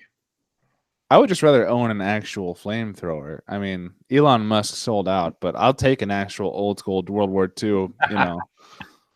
For spiders? No, I think no, I'm very animal friendly. It would mostly just be for tailgaters. Animals, but not humans. Other way around. if you come to Vegas, I'm sure we go to the gun shop. I'm sure they got one kicking there. We could fire one up. Oh, let's that's do it. fun. Let's do it. Let's do it. I mean, if you flew to Vegas, I mean, why wouldn't you? Just Why saying. wouldn't you? I mean, there's some states where it's not too hard to own a tank, right? Yeah. Yeah. Buy a Yeah. fucking tank. Yeah. Or a rocket launcher. I think this is taking a turn. Hey, Knox, if you go out to Vegas, you could ride on the back of Jay's bike. I will have my Brave seat, so there will be a kind of like a second. Oh, seat like there. some cardboard there, right? We can Nuts to butts. bear hug our helmets, be able to bump it into each other. Bumping into each other, yeah, for sure. No, if I'm going to Vegas and I need a bike, just buy me a windshield, man. I'll just ride there. There's lots of it'll take a while. Vegas. It'll take a while for me to get to Vegas, but as long as I have a windshield, I imagine my ride from here to Lynchburg in the 120 miles that I rode there will be way easier it'd be way easier for me to go from here to Vegas probably than that small ride with no windshield. I just need that fucking wind off my chest, you know? What how far is it for you to Vegas?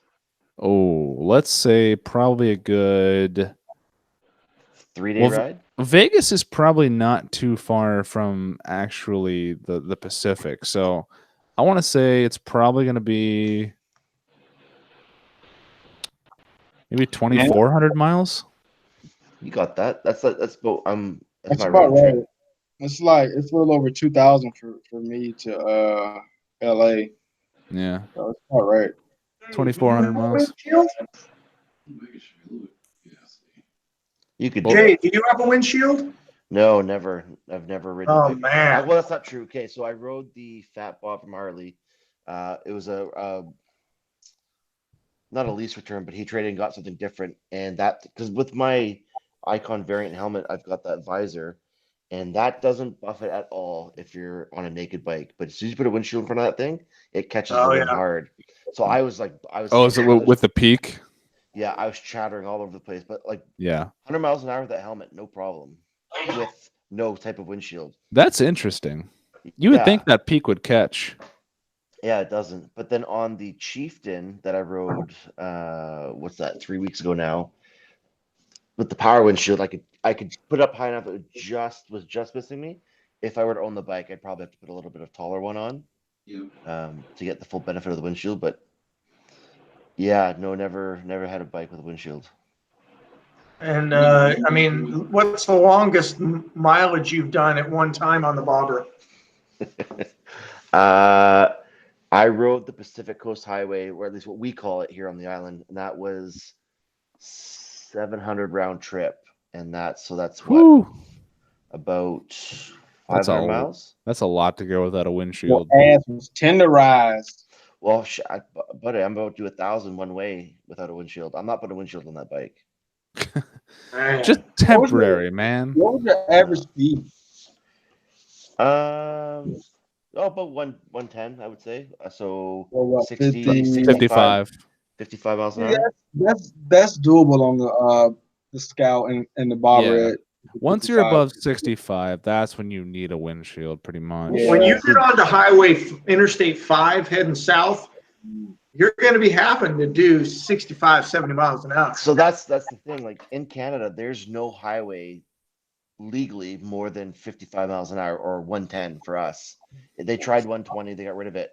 And when I did the I-5, I've been to Portland before, and we had it rented a car. Like everybody's doing 75 miles an hour. If you're not doing 75, you're in the way. You're a hazard. When I drove in San Diego, from like Carlsbad to San Diego, whatever that main interstate is, same thing, man. You guys doing 80, they're passing you like nobody's business. Who's putting down money that he stops in Seattle and buys a windshield? Well, I'm going to chime in because I would. See, that's the thing that I knew the day I had my accident. Like, I was riding with my buddy James on his Magnum. I told him, I was like, dude, I cannot keep up with you over 70. Like, I can't. Like, he has. Hanging on. Like, I can't keep up with you. On the way to Laughlin, I was doing 75 average. And when we got across state lines, I was doing 85. And there was nobody in front of us. We were just in the middle of the desert, just going. Your microphone's real low, Bearded. Yeah, it sounds like far away from it. That's right. Well, that sucks. Barely hear you. Let me see. See, 85. What is 85 miles an hour in kilometers. I will say this though, 85. 140, 150. Oh, that's not a chance. Okay, so I did Vancouver when I went to go see my dealer. We were doing like 120, 130, and the bike is just like you're revving that thing out. Hey, does this sound better? Real quick. Yeah. Okay. Yes. Like 6 gear at 70 miles an hour. What's your RPM? You're like 4,500 at least. Yeah. I'm usually at 75 miles an hour. I'm at like 4,000. That Yeah. thing's just humming. Yeah, but that's Wait a minute. Wait a minute. to ride it on the freeway here. Jay, That's it. Jay, you talk about always riding around in 4th gear, so you're just Oh, that's second ready to gear. go. That's in town. It's different. Second gear is fucking nuts. Yeah, It's Yeah. like my friend. Second gear is my friend. ridiculous. different riding styles for sure. Yeah. Yeah. Which is funny because Before I it's can't. taking you too hard, I you just damn near can't go popping easy wood. on that bike. Yeah. But what I was saying, like going to Laughlin and back, I wouldn't have bought. Like now doing the trip, I wouldn't. I would do it again without a windshield. I wouldn't even think about it. It didn't cross my mind at all. And like I said, 75, 85 was average speed on the way out there. On the way back, I was wishing I had a bagger because we hit like 30-mile-an-hour winds. So that was just killing us. Flex Yeah, them that wrist wasn't- muscles. Oh, I dude, mean, that wind like was 80 shoving us to the side of the road. It was fucking like gnarly. 85 on like the interstate, man, it is brutal when you got like big trucks and all that giving you crosswinds and stuff. Like it is brutal. Well, the luckily thing here is like from home to there, it's usually about 4 lanes the entire way. Sometimes 5, and I think it gets down to 3. I'm gearing up for the summer ride. Yeah, I was like, shit, my wrists were hurting more today taking that quad out than it was taking the bobber at 100 miles an hour today. So. Oh yeah, man. When you've been doing it like 3 times a day, after a while, you just get used to it. Your skin gets a little bit thicker. You know, you build up that little film, and you just kind of like I do it all the time. it starts bleeding after a while, but you get used to it, man. Got them peeling some off. Wait, what's this bleeding? Oh, are we not talking? Okay, never mind. We're Never mind. beating the balls. No, but I took I my gotta take a day off. dad's Yamaha Warrior out today, man, and holding on to those grips was fucking intense. And I was like maybe going 50 miles an hour through some of those. I got another question about you guys on this big ride down and the whole SCMM. Are you guys planning on shooting video and posting video along the way? That's I've been thinking about that one too because I'm terrible at posting content. I have no schedule. I am the worst, and I know this. I'm hoping to keep up on Instagram, like maybe keeping the story going and stuff. And I can probably keep like I'd love to get like a couple 3-4 minute video out, something I can edit really quickly on the ride on YouTube, but afterwards I'll definitely be uploading as much as I can. To chime in, I think it'd be a good idea, like when you make stops and stuff, just do the vlog, the Instagram stories, but save them to your phone at the same time and just like patch it together. It'd probably look really cool when it was all said and done. Please use your phone in landscape mode. Yes. Nah. You can't for portrait. Instagram stories don't work that way though. If you can put it, if you're gonna put it on YouTube, that is. If you're not going to, then don't worry about it. You could do both. I think if you were like to do certain things on the story, but I think you could create a hashtag for like trip to SCMM or whatever to have people follow it. Yeah. Highlights on that, like I'm doing for the SCMM right now, doing a highlight on my Instagram page so people can see it, days later. I'll say shout out, make a video on your YouTube about it. And just tell them like, hey, follow Instagram at #SCMM. There you go. Whatever. Keep up with it. But yeah, that's my plan. The same thing as Jay. I'm gonna try to get some videos out while I'm out there, but shit, man, the way y'all talking about riding and partying, I don't know if I'll be able to do it. No, that's the thing, right? It's just like I'm lucky to get my laptop so I can store a bunch of that. Just go live. Crap ton of cards with me, but I think when I get home, I'd love to see the video of the departure. I'd love to see San Francisco, obviously the meetup. Vegas, there's going to be no filming in Vegas, but wait, no filming in Vegas? No filming in Vegas? What happens in Vegas stays in I'm Vegas. going to be having too much fun to film in Vegas, and nothing motorcycle related will be happening there. Jay, What? I'm real tempted to use the flamethrower on the strip. Okay, I was just gonna say maybe us like rolling down the strip in formation. That would be pretty unreal. I think that'd be pretty cool. I think Yeah. if I That'd do be anything in Vegas outside of biking, it'll probably be on my Instagram story. Yes. If I do anything like that, because it's probably gonna get a little stupid. And people are gonna think of us differently. Well, you know. But yeah, hey guys, I'm about to go ahead and jump off. I gotta get some sleep. I'm tired of shit. So Me too, it's man. 2:30. I'm just drinking a whole bunch of wine. I figured I'd just go get some more to stay up longer. I don't have coffee, so.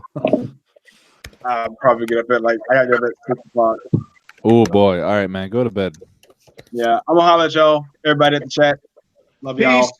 Later, Later. Brandon. See you later, man. All right. Ride safe.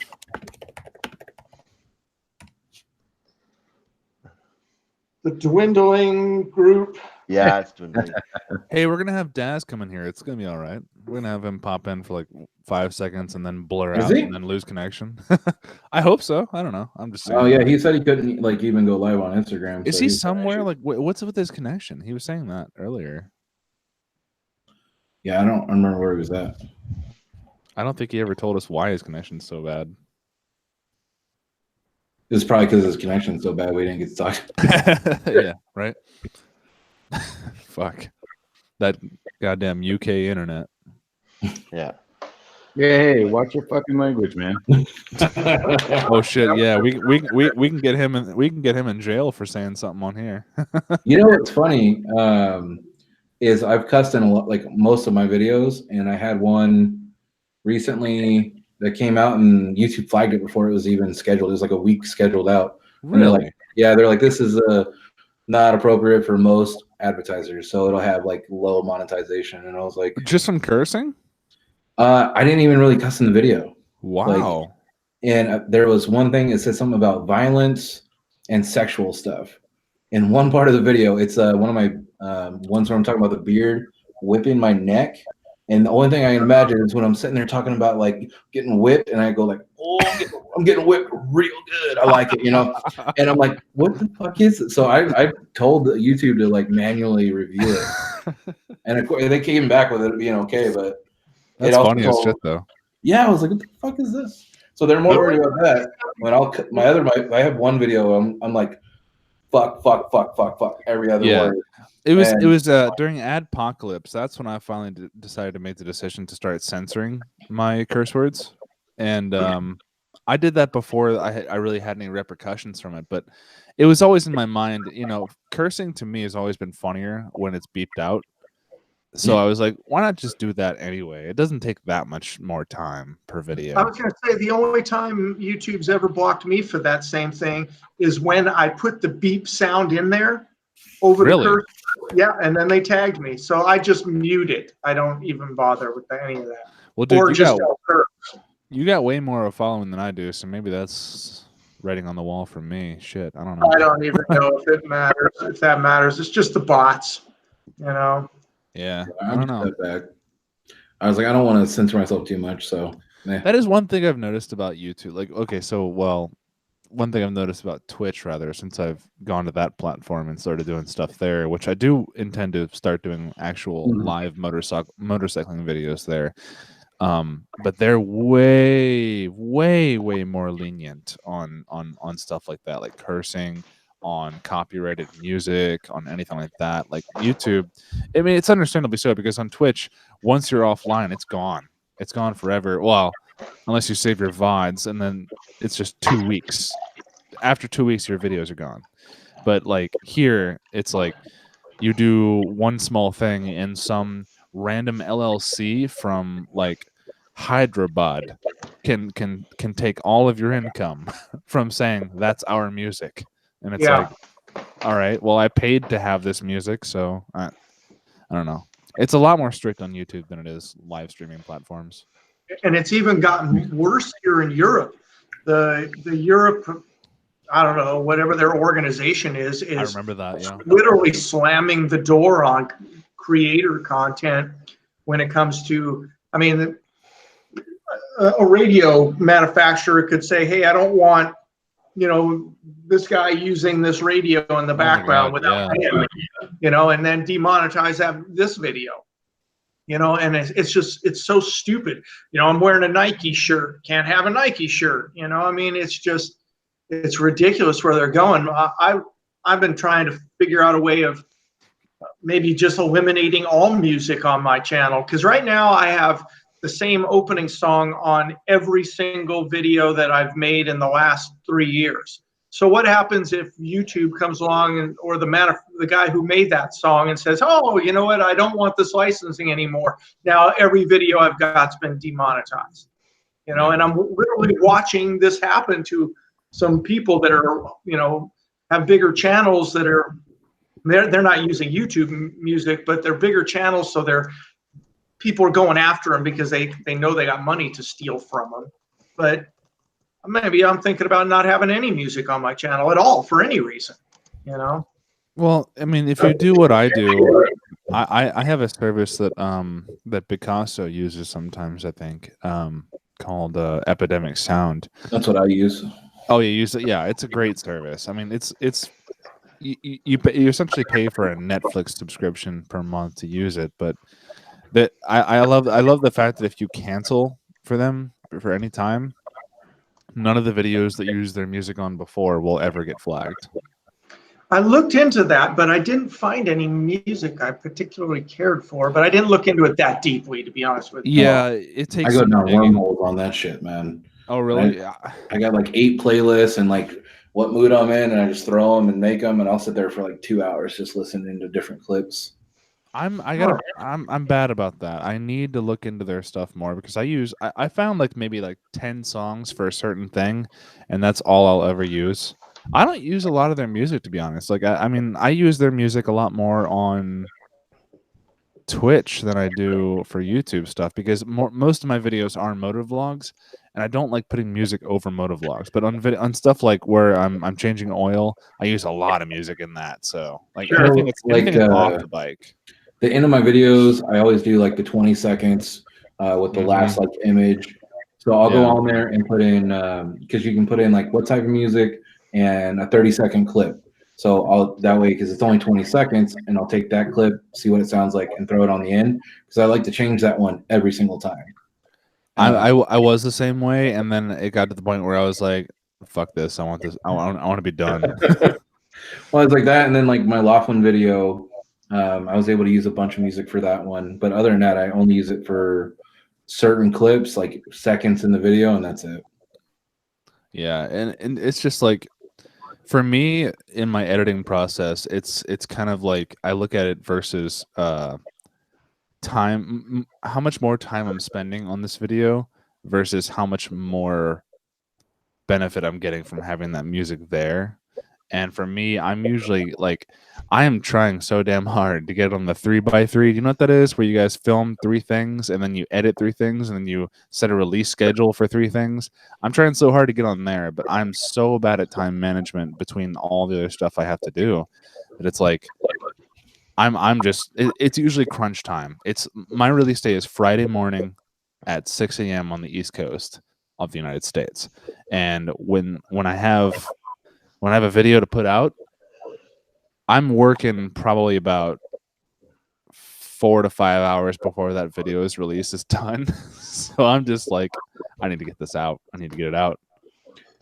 Usually have mine done like 4 days ahead, but if I can, I wish. If I can be in the mood, I'll get them done. The most I think I've done is like 5, or I've had 5 weeks out. And especially if I have like July, I have so much going on in July. I'm going to try to have that month completely figured out. Hey guys, I'm jealous. What's up, Meatball? So Ghost Anime has me thinking you guys are talking about porn. Yeah, well, he's making solid points.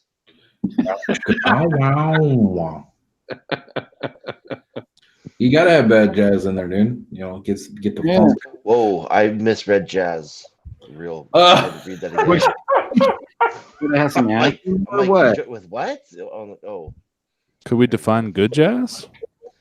Well, no, jazz where I had something else from the male body that I thought it was. Yeah, recently I had like 5 videos scheduled, and then I added a new video, so I wanted to change the scheduling, and then I screwed up all the dates, and they all came out in 1 week. Screwed myself. Oh, it's Well, there we go back to the porn references. yeah. Huh?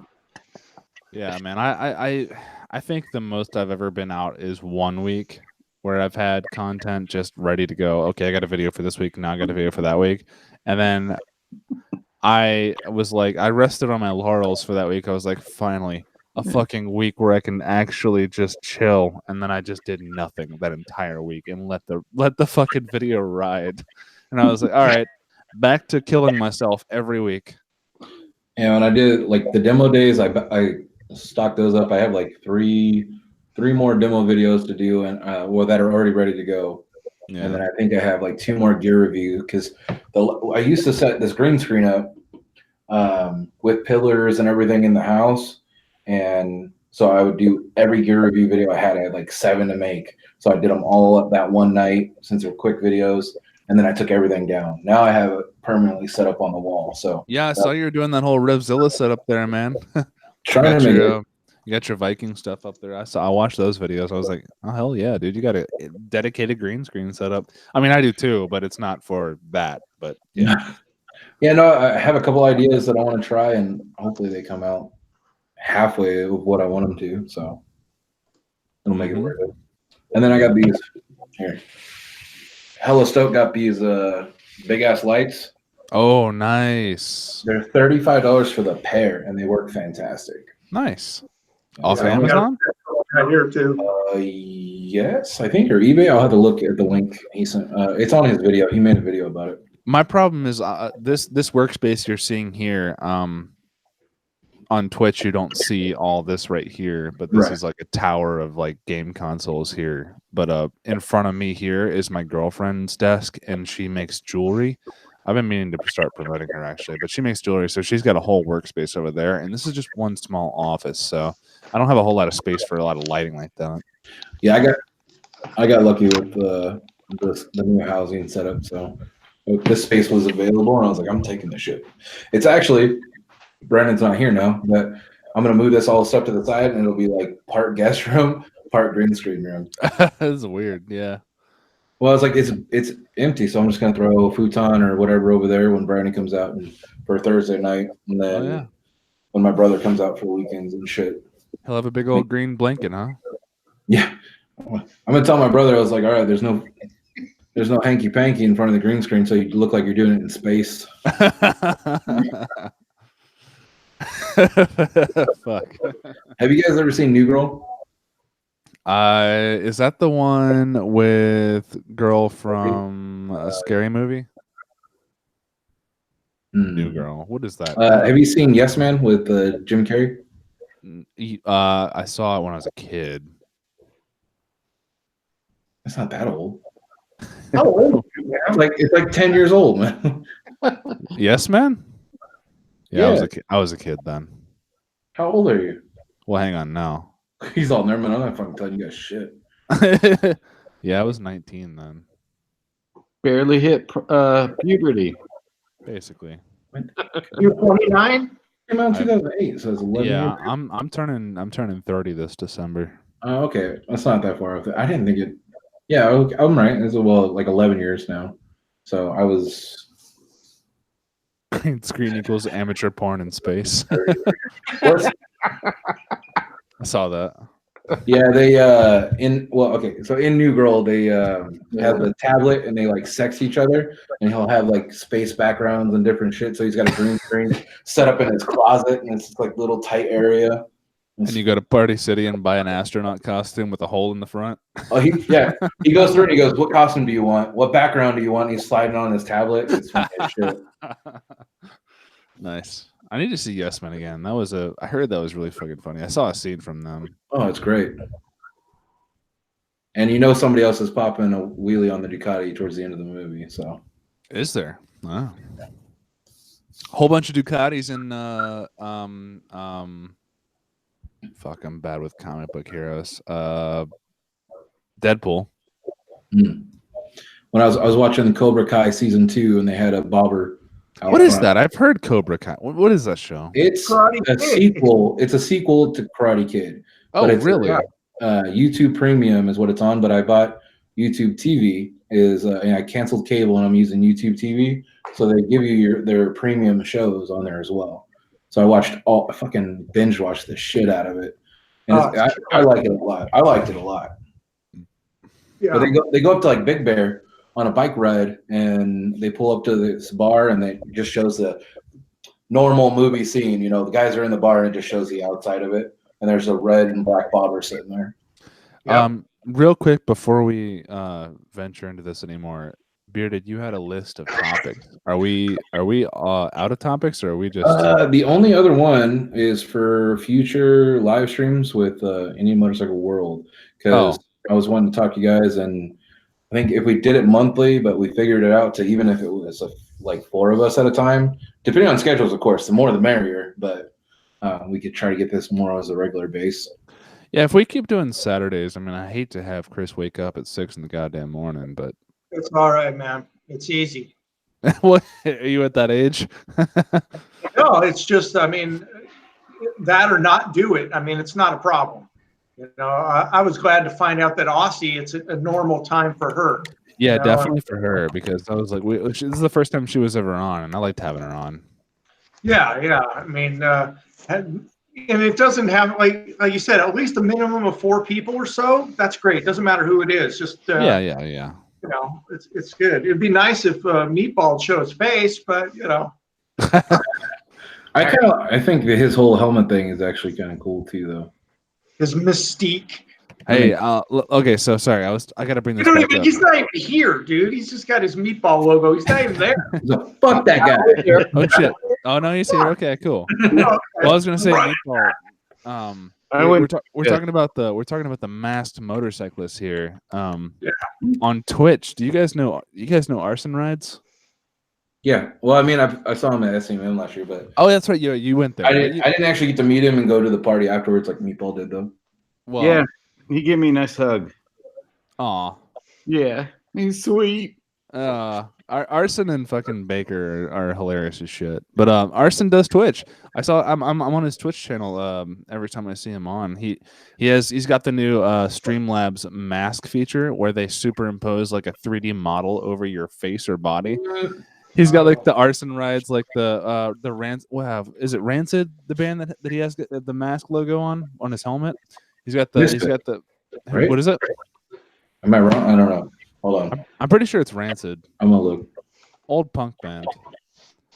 I just shared Mexican. him on my SEM post. I gotta go find. But yeah, he streams on Twitch, but he has like the skull face on there, but he's got like this suit of armor over his body. It's the Misfits. Oh, okay, Misfits. No wonder, man. Fuck, revoke my goddamn punk card. I don't know why I was thinking Rancid. Seriously, man, cut that hair. Shit. Right there. Yeah, I got you, man. Yeah. Man, so I like the Misfits, but I don't listen to the Misfits, you know? Like, every time I hear them, everyone knows Blitzkrieg Bob and shit, but, you know, fuck, I don't know. We had a show with the Misfits in St. Paul back in maybe 2002 or something. St. Paul, is that where you were living? No, we were just on tour. Okay. Yeah. What was your band name, by the way? Cessation of Life. Okay, yeah, gotcha. Yeah. Because I've never heard of you guys until I met you, and I met you online, but like I saw you were touring all over. I was like, fuck, man, you got to tour some big ass bands. Yeah. We were the bridesmaids. We were always, right there, but just wanted, a lot of work, man. Don't miss it. Tell you what, I'm gonna look you guys up. What's your? Did you ever have like a metal archives page? Yeah, definitely. Cessation of Life. I want to see. Oh, you got a website still up? Yeah. 95 to 2012. Yeah. See him roll his fucking eyes when he said it, though. Aw. He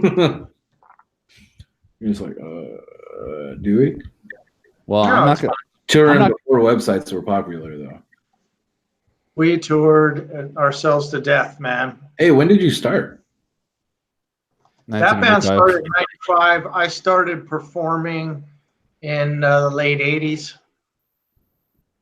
Oh, who would you play with before that?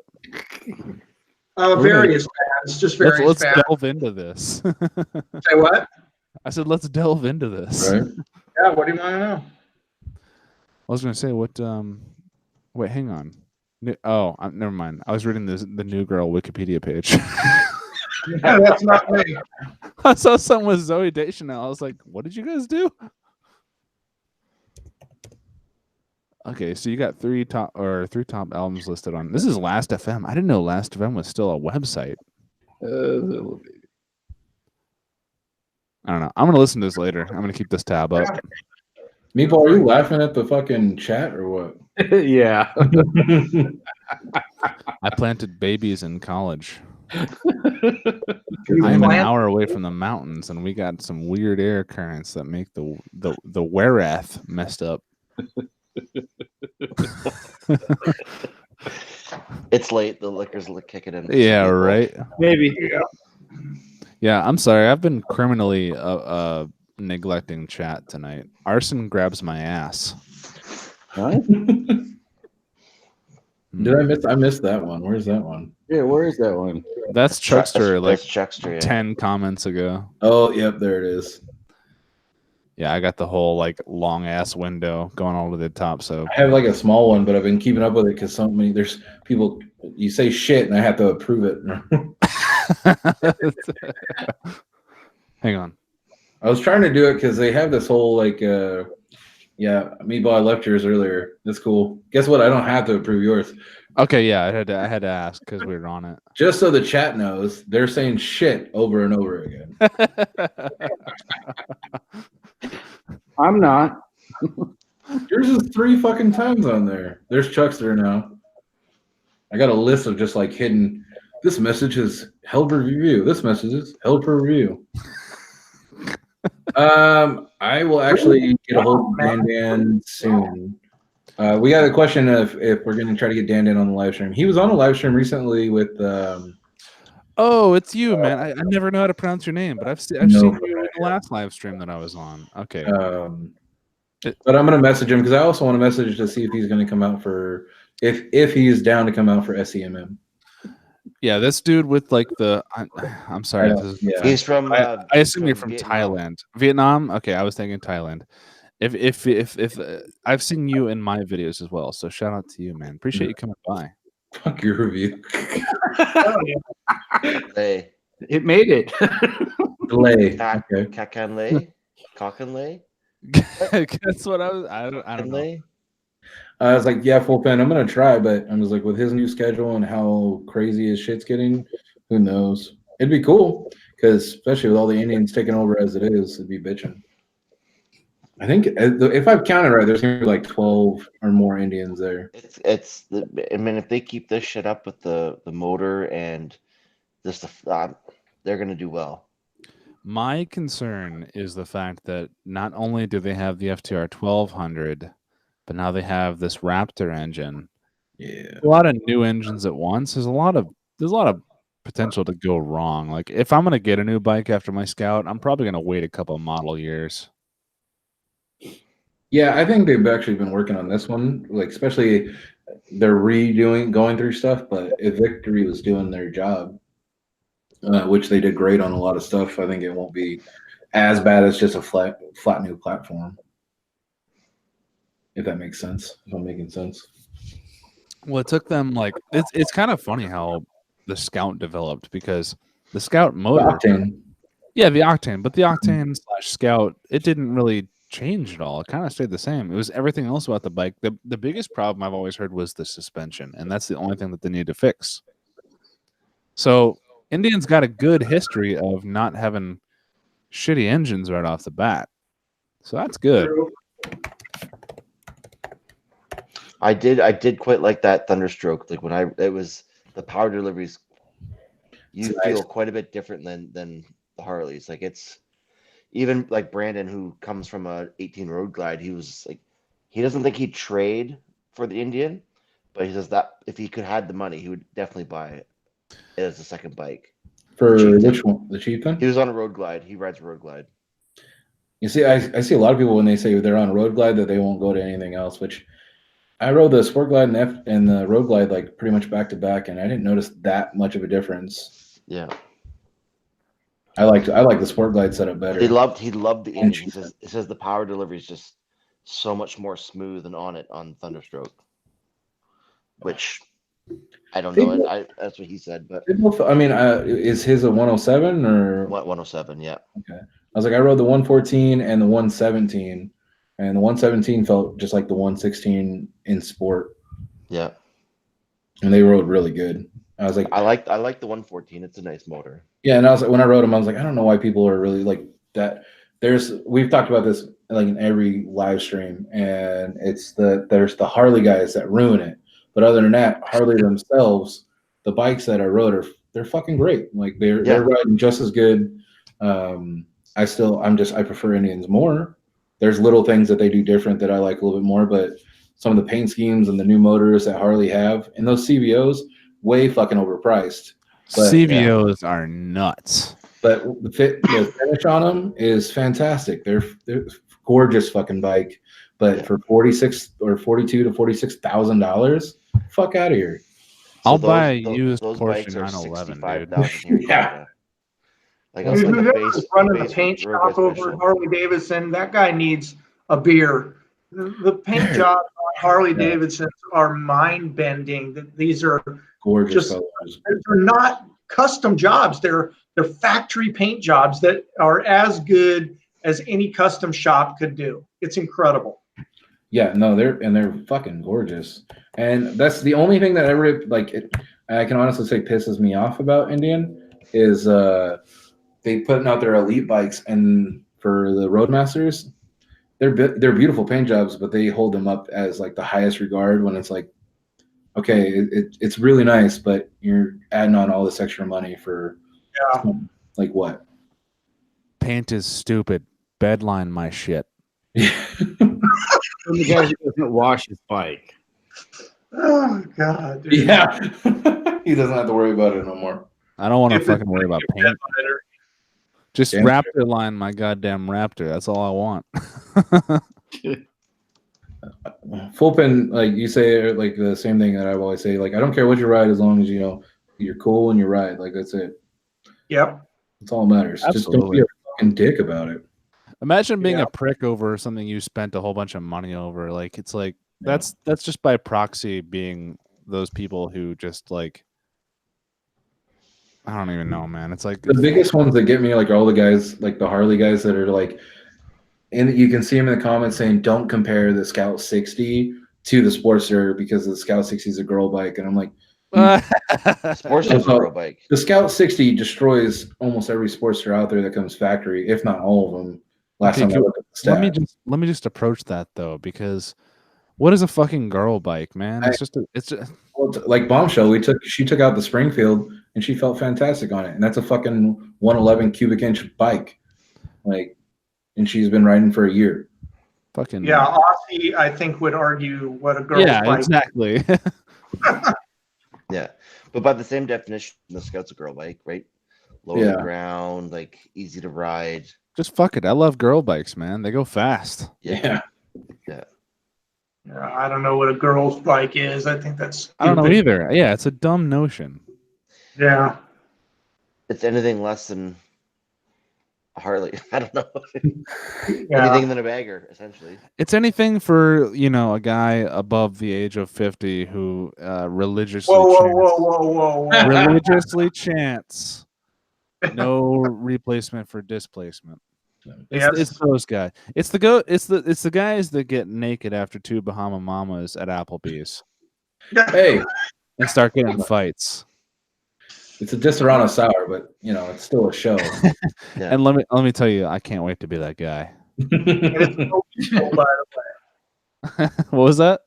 It's a mojito. Mojito. I see you. Good. I see you, Knox, with like an open Hawaiian shirt just sitting in Applebee's. Like, yeah, all right. I'm about to chest out. One more Budweiser, and I'm about to get in a fight. You don't see that waitress? She doesn't know what she's got coming to her. Yeah, man, I'm about to slip her the little wink. You know what I mean?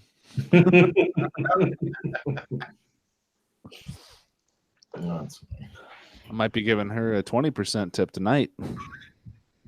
Yeah. So, any more info on any of these rides? Yes, I want to join in on one. Well, let's do it. So that means Knox is coming out for SEMM. Yeah, I'm gonna go the long way around. I'm gonna go to Virginia Beach and just slowly go into the water and just never come back. That's the long way.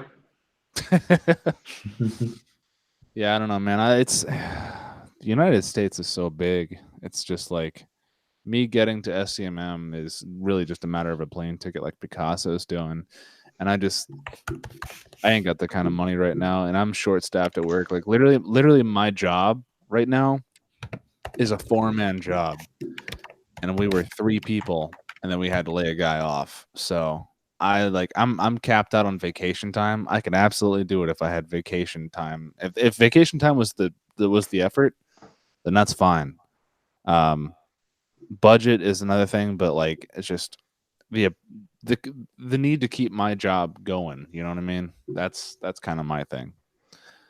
We're short staffed as hell. I can't really go anywhere, and I'm the manager there, the supervisor. So got to keep that machine running, man. I've been fighting a replacement to cover me on days so I can have some more vacation days as it is. Yeah, there's no way I'm going to find a replacement unless I just tell somebody to come down from Minnesota because that's where our HQ is. Start stripping for SCMM money? Yeah, man. I mean, like, well, we already decided that I'm doing Titty Tuesday on Twitch, so. Yeah, I think Jay will pay you. Well, what we'll do is you host the chat next time and we can hit the super chat.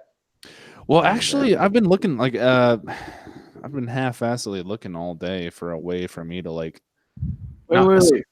Full pin, $5. $5 full pin. I have the super chat on right now, but I'm not taking my shirt off. So. What is it? What do I get paid if I take my shirt off? Fuck, I'll take my shirt off. Who gives a shit?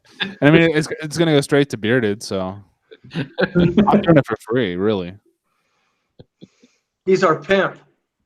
I thought you were the pimp, Chris. Those are for my girls. Oh, the Italian ones. All them views.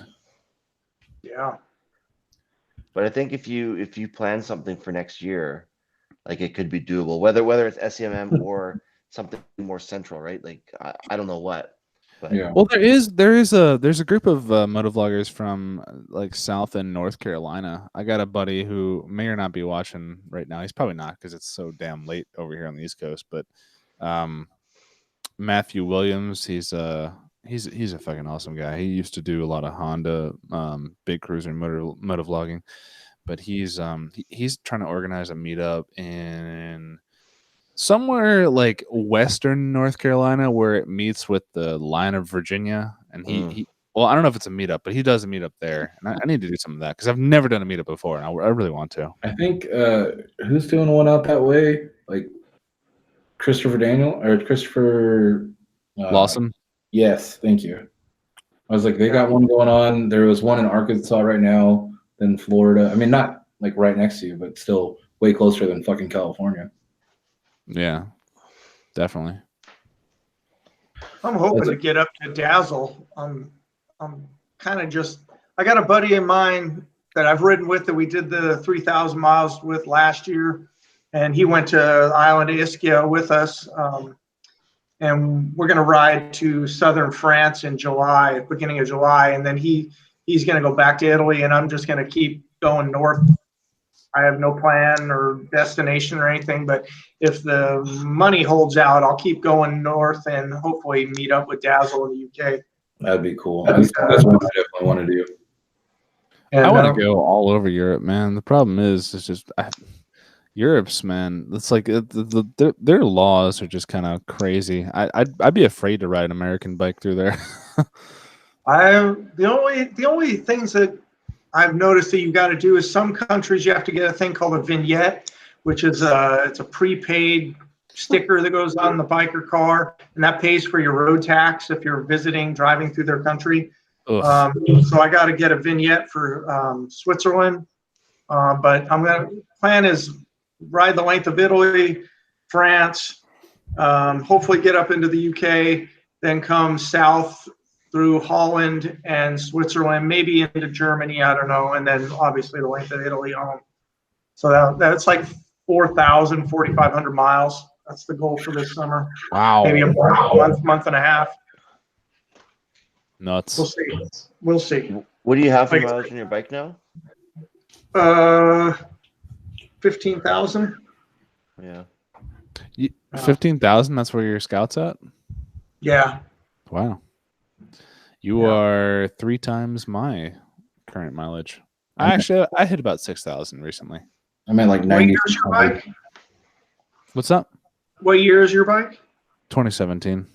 17. Okay, you're newer. Yeah. You're 9,200 already. That's you've put on quite a few in the last little bit then.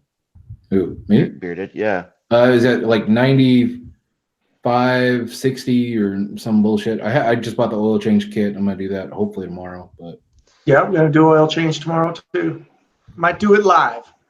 I did when I went to Laughlin. It was like 700 miles on that weekend that I did. I hate to be a little nepotistic here, but can I ask what did you guys think of Indian Motorcycle's official oil change video?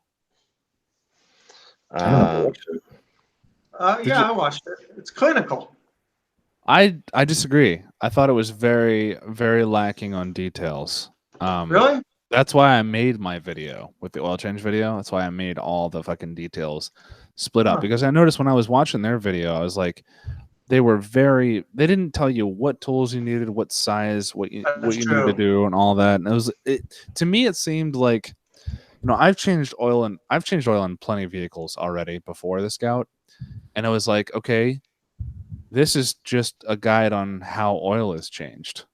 This isn't a guide on how you change the oil in the Indian Scout. That's why I was like, I need to make this video. Because those official videos and kind of almost like Revzilla, they're kind of similar. They're very manufactured. They're not bad. I'm not putting down or anything like that, but they're very manufactured in that style.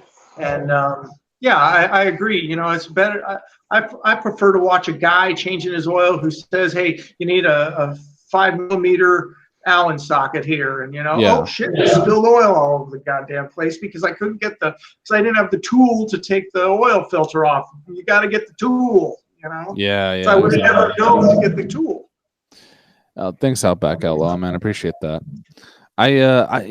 So I'm actually kind of proud of that video. Like when I do off the bike stuff on the few times that I actually do it, I try to do it as best as I can, and I was pretty proud of that video. And as long as it helps people, like if I get one comment on that video at the end of the day that someone was like, this told me everything I needed to know when I needed to know it, then I have accomplished my mission and I'm just through the roof happy. So I'm in the process of making a video on how to change the switch for the clutch lockout switch, because I had to swap mine for the same reason. I went and Googled it, didn't exist.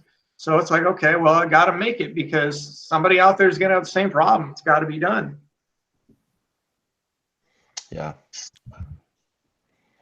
And I'm hoping for that 10,000 view video. Yeah, right. I don't know how many switches will go bad. Probably 5. I've not had that. So when you're talking about a switch that it's a clutch safety lockout.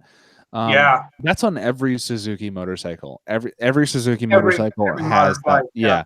Well, I mean, like even Hondas and Yamahas and all of them wouldn't have this, but Suzuki, that's one of their staples. Like every bike they make, you have to have the clutch in when you start it, no matter if you're in neutral or not. So it's like with Indian, that's not the case, happily, because I can just have it in neutral, just press. I love. Side note, I love Indian starters. Oh, I see press what you're the button. saying. Yeah, press the button and it'll just cycle itself and turn itself on. So what you're saying is on the Suzuki, even if it's in neutral, you still have to have the clutch in. Exactly. Gotcha. Yep. So that's a big thing. So a big modding thing that in the Suzuki community is people want to bypass that. That's a big annoyance for most people.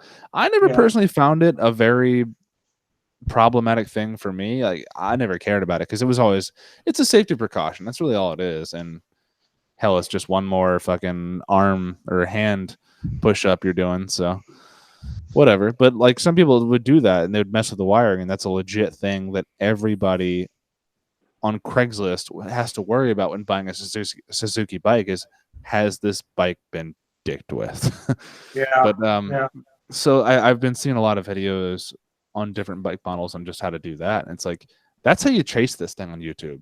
You Google something, you find no satisfactory information, so you make it yourself. That's true. That's how the whole world gets better. Yeah, I agree. And I don't know if you guys saw my video of me on the island of Ischia on that super steep hill. I'm trying to get up this hill. I'm trying to get between the wall and this guy and the car, and I stalled the bike. Okay, and if I lock the front wheel, I'm skidding backwards. So I'm trying to get my foot on the brake, and now I got to put it in neutral because my damn lockout switch is no good. Yeah. So even though I pulled the clutch, I still can't start the bike, and it's just like, oh my god, dude! This is like the advanced riders course. I don't need this shit. Now when you got people behind you. I immediately repaired it as soon as I got home. So, yeah, fun. Ooh. Seems like you guys are wearing out. Yeah. It's 1 a.m. Yep. I'm all here. It's 4 a.m. here. Yeah, man. Just after 10 a.m. here. 10 a.m. there? Yeah, Sunday. Yeah, so what time is it in Aussie's time? Like 6 p.m.? 6 p.m., yeah. Man, must be nice. Yeah. When I was in Korea recently, it was we were almost on the same. We were only like an hour off or something, her and I. Yeah. That must be nice though, man. It's just time zones are stupid. The earth should stop spinning. Or be flat. I just want one face of the earth to just be scorched alive and the other side to be freezing. Is that so much bad? Your area. Yeah. Outback LO said Western Australia. Yeah, for real. I head for Alaska next weekend, Saturday. No shit, really? Man, what is it like to be you guys who just go all over the goddamn globe? You're doing something that like fucking Hernando Cortez would just blow his goddamn mind. I don't know who that is. Was it Hernando? It's not Hernando. It's Fernando Cortez with an F, right? Guy who explored South America, right? Sure. Something de Cortez. I don't know. Not Christopher Columbus, obviously, but you know. No, you talking about the guy who was searching for the Fountain of Youth? Yeah. Was it Fernando Cortez? No. Who was that? Yeah, but I know who you're talking about. Traveling. We were in Russia the other day, and that was surreal. Because I never ever thought that for any reason I would ever travel to Russia. The traveling has been pretty crazy. I don't know how many countries we've been to in the last year, but many, and many more before this year is out. Yeah, it was Hernan Cortez. Where are you going in Alaska? Wrangell, Island of Wrangell. It was Mendez. That would be a trip that I would love to do. Is Alaska. Island of Wrangell's incredible. We have a house there. Yeah. That we've been renting, so we got to go there and get it prepare for the next tenants. Dude, I want to go to Greece. Greece, near what's the city? Yeah, it's on the list. Yeah, where the Parthenon is. Yeah, the Parthenon would be sweet. But that's not what I was talking about. I was talking about the Santorini in Greece. Yeah. Sounds familiar. It's that city that is entirely basically on a very steep mountainside where they have all this white and blue like cement. Yeah. Like it's I don't even know. There's a lot of that around here. It's a kind of architecture type in Santorini specifically that overlooks the ocean, and it's just like the whole city is just on a steep cliff, and it's all just like you ever seen a Chinese step farm where there's just like glass, and then just it goes down a hill with like lakes, but they're tiny little lakes, and they just go downhill. It's kind of like that, but those are buildings. It's cool. I got a video. I still got to edit. We just went to this ride in the mountains, and it's in this ancient volcano, and the town is on the side of this cliff, and it's got these insane rocks sticking out. It looks like something out of like Mars or Star Trek or something, with these giant strato rocks sticking out. It's absolutely the most insane. It looks like place the Flintstones would live, and that place is 1,000 years old. The town is 1,000 years old. It's absolutely crazy. Wow. And there's nothing around. What the hell do these people do for work? How do you survive? I've wondered that myself. Like, I'll go to small towns that are just beautiful around here, and it's just like, what are you guys doing to pay the rent around here? I mean, is there farmland? There's no farmland around this place. They're just in the mountains. I don't understand how they do it. Which James Bond movie was that, Outback Outlaw? I'm not big on James Bonds. I don't know all the different movies, but I'm sure there was something in Santorini. Oh, I don't know. Meatball, you had your phone on your handlebars going through Death Valley, right? Yeah. Okay, that's what I thought. I just couldn't remember if it was that or a GoPro that you messed up last year. No, where's the phone? So was your phone so it was done right then? You didn't have phone the rest of the way home? It was the camera. It looked like it was just the camera. That's right. See, I use my phone on my handlebars as well for like GPS, and I use a RAM mount, but I tried using that for a camera once, and oh my god, the vibrations are terrible. So the camera melted down, or the sensor in the camera melted down when you were in Death Valley, Meatball? Yeah, I had on my handlebars for 2-3 hours and 100 degrees plus. Like that. And that hot air just going right to it. Yep. And nuts. It's in my video, actually. I'm joking around that the bike died in the video. It does make you feel a little bit better about yourself, though, that you can withstand heat that your phone can't, or some other technology can't. Yeah, it makes me feel a little tougher. Dang. Yeah, a little bit. Human beings still in a pretty small range of temperature operation. Yes, they are. Yes, they are. What is it like? Fuck, I used to work in the IT department of a big bank. A lot of Indian people, and my boss told me that like in his region of India, there was one year where it dropped. Come back, Jay. It dropped 10 degrees more than it ever has, and mind you, the temperature there was like it went from 80 to 70. That kind of difference that we're talking about. And he said like 50 people died of like pneumonia from getting sick from the weather. It's like we're very sensitive to temperature. The hottest I've ever been in is 126 in Lake Havasu. And that you're burning your lungs when you're breathing. Yeah, that's rough. No, that's Bullhead all the time. Bullhead City, Arizona. Yeah. I fucking hate Bullhead. But you go over the hill and it'll drop down and it'll be like 110 and it'll feel a lot cooler. Yeah, in Kingman? Yeah, but the worst part is when you're in Bullhead and it's fucking miserable, you're next to the Colorado River and you're like, oh, I'll get in the cold water. And it's like it's freezing cold, so you'd rather stand in the hot ass air. You gotta get in and get out. You know what's nice? When it's hot outside, you stand in the Colorado, you drink beer, and you just piss.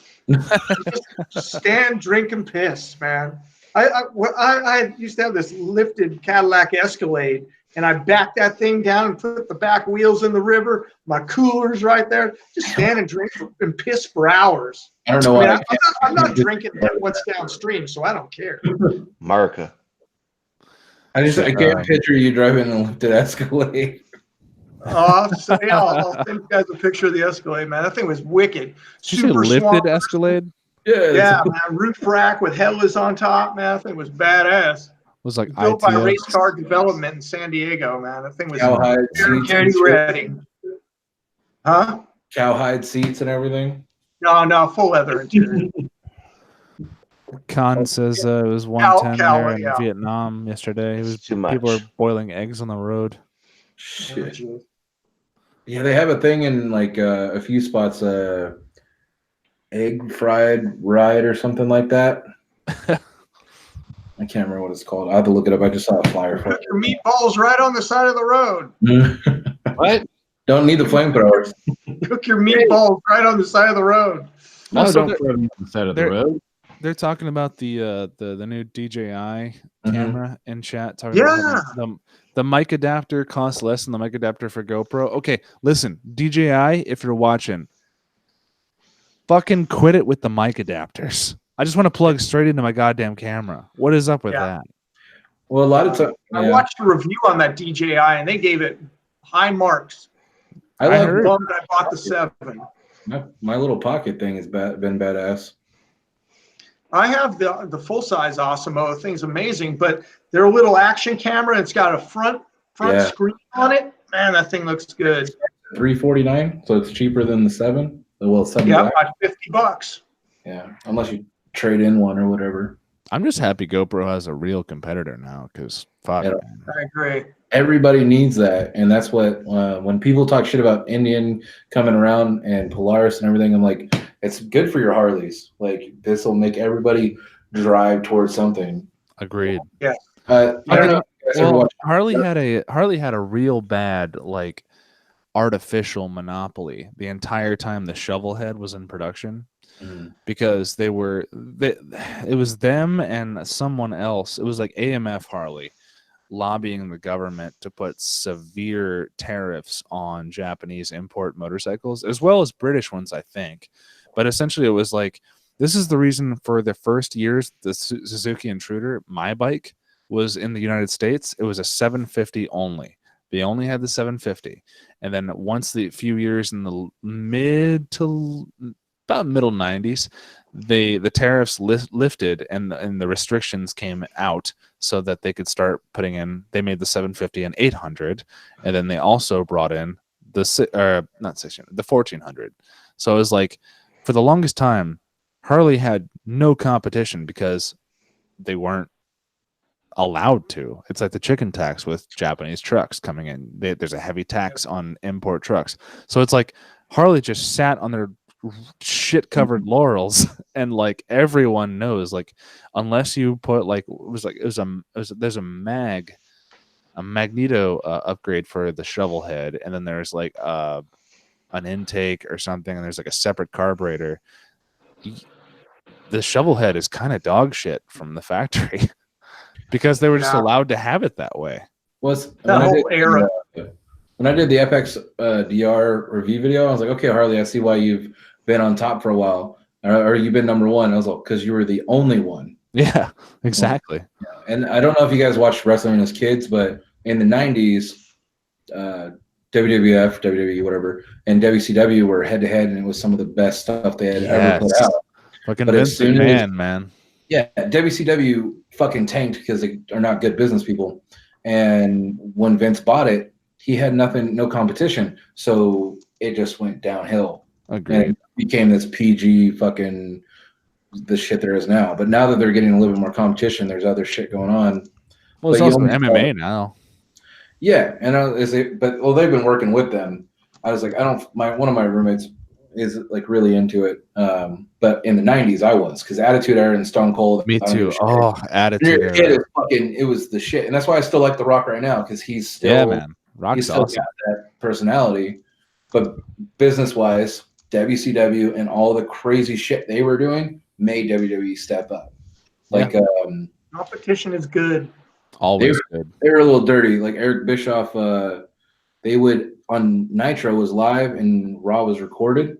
They would go on at the beginning of Nitro and actually tell you the match results all at the beginning of their show for Raw. They're like, hey, this is who won this. And they'd run through it, and then they would continue with their show. So you'd already know what happens on Raw. It would be ruined for you. That sucks. Hey, I'm sure Vince McMahon didn't get to the top by playing innocent all the time. I saw a little mini doc on YouTube about Vince McMahon and everything he did, like coming out of the family he did, because Vince McMahon's family owned like wrestling sort of, like federations or something before WWF, and Vince McMahon came out of it like just involving himself in all the drama of the show and everything, like the way he handled WWF just like essentially made it like no holds barred. Oh man, he did it so well. Yeah, he was badass. He made a few mistakes, which he now knows now, which I find hilarious. Like, I don't know if you guys know this, but with Hogan wanted to get into movies, so Vince was like, okay, then this is over.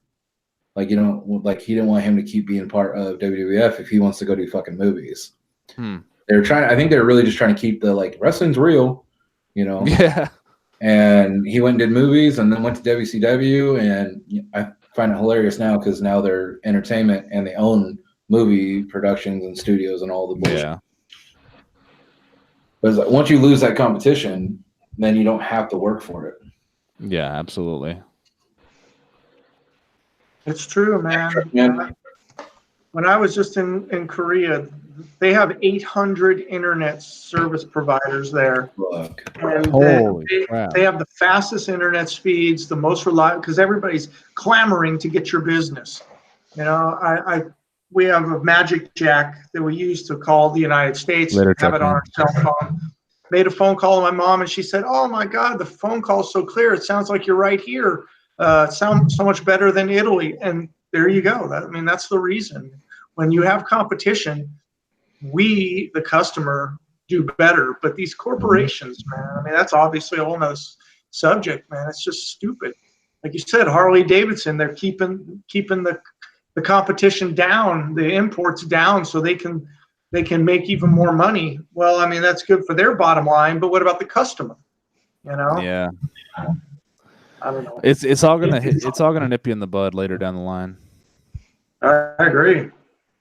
Well, and they didn't have the real competition, so they let their consumers tell them what to do, and it was bullshit. Yeah, the early 2000s were such a strange period for Harley-Davidson and the people who were buying them. You know, I respect people having this dream of one day, you know, pretending you're an easy rider, but I would go to the local bar. I'd sit on the same bar stool every single day of the week, and on the weekends these guys ride in their Harley-Davidson costume, and now they're talking about, man, I'm gonna have to kill that son of a bitch. And it's like, dude, you're a chiropractor, bro. You're my chiropractor. You're talking about killing somebody. You adjusted my back the other day. You were telling me I need to take care of myself. Now Harley-Davidson is the biggest cosplay business in the world. God, dude. And here comes the hate mail. Well, like the early 2000s, the V-Rod I thought was really cool. I love some V-Rod. V-Rod's cool, man. There was so much hate, and now they're getting back into all that kind of stuff, and they're finally pushing it in the right direction, in my opinion. Yeah. Well, you know, the V-Rod's one of those things that when the people who own them, they know what it is. Yeah. You know, they love it, and they are like fucking in love with that bike. But the other Harley riders look down on it because it's a Porsche. That's a Porsche engine in that bike. Who ever heard it's a Porsche and went, ugh?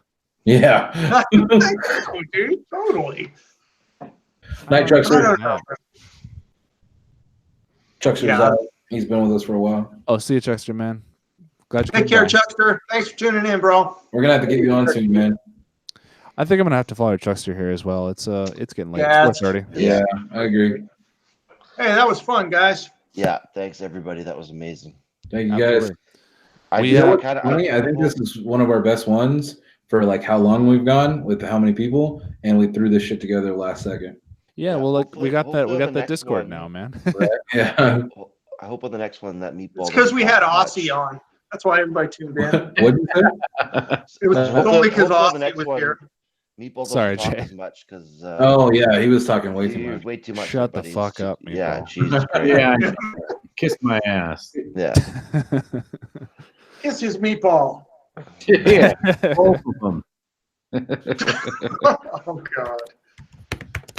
All right, guys. Well, Well, have a good night. yeah, guys. All right, thanks a lot. Thames World, Con, Meatball. I'm talking to you right now. Yeah, everyone, thanks for in the chat for coming by. We'll catch you next time. Thank you, everybody in the Yeah. chat. All right, thanks. Later. Night, everybody. Peace.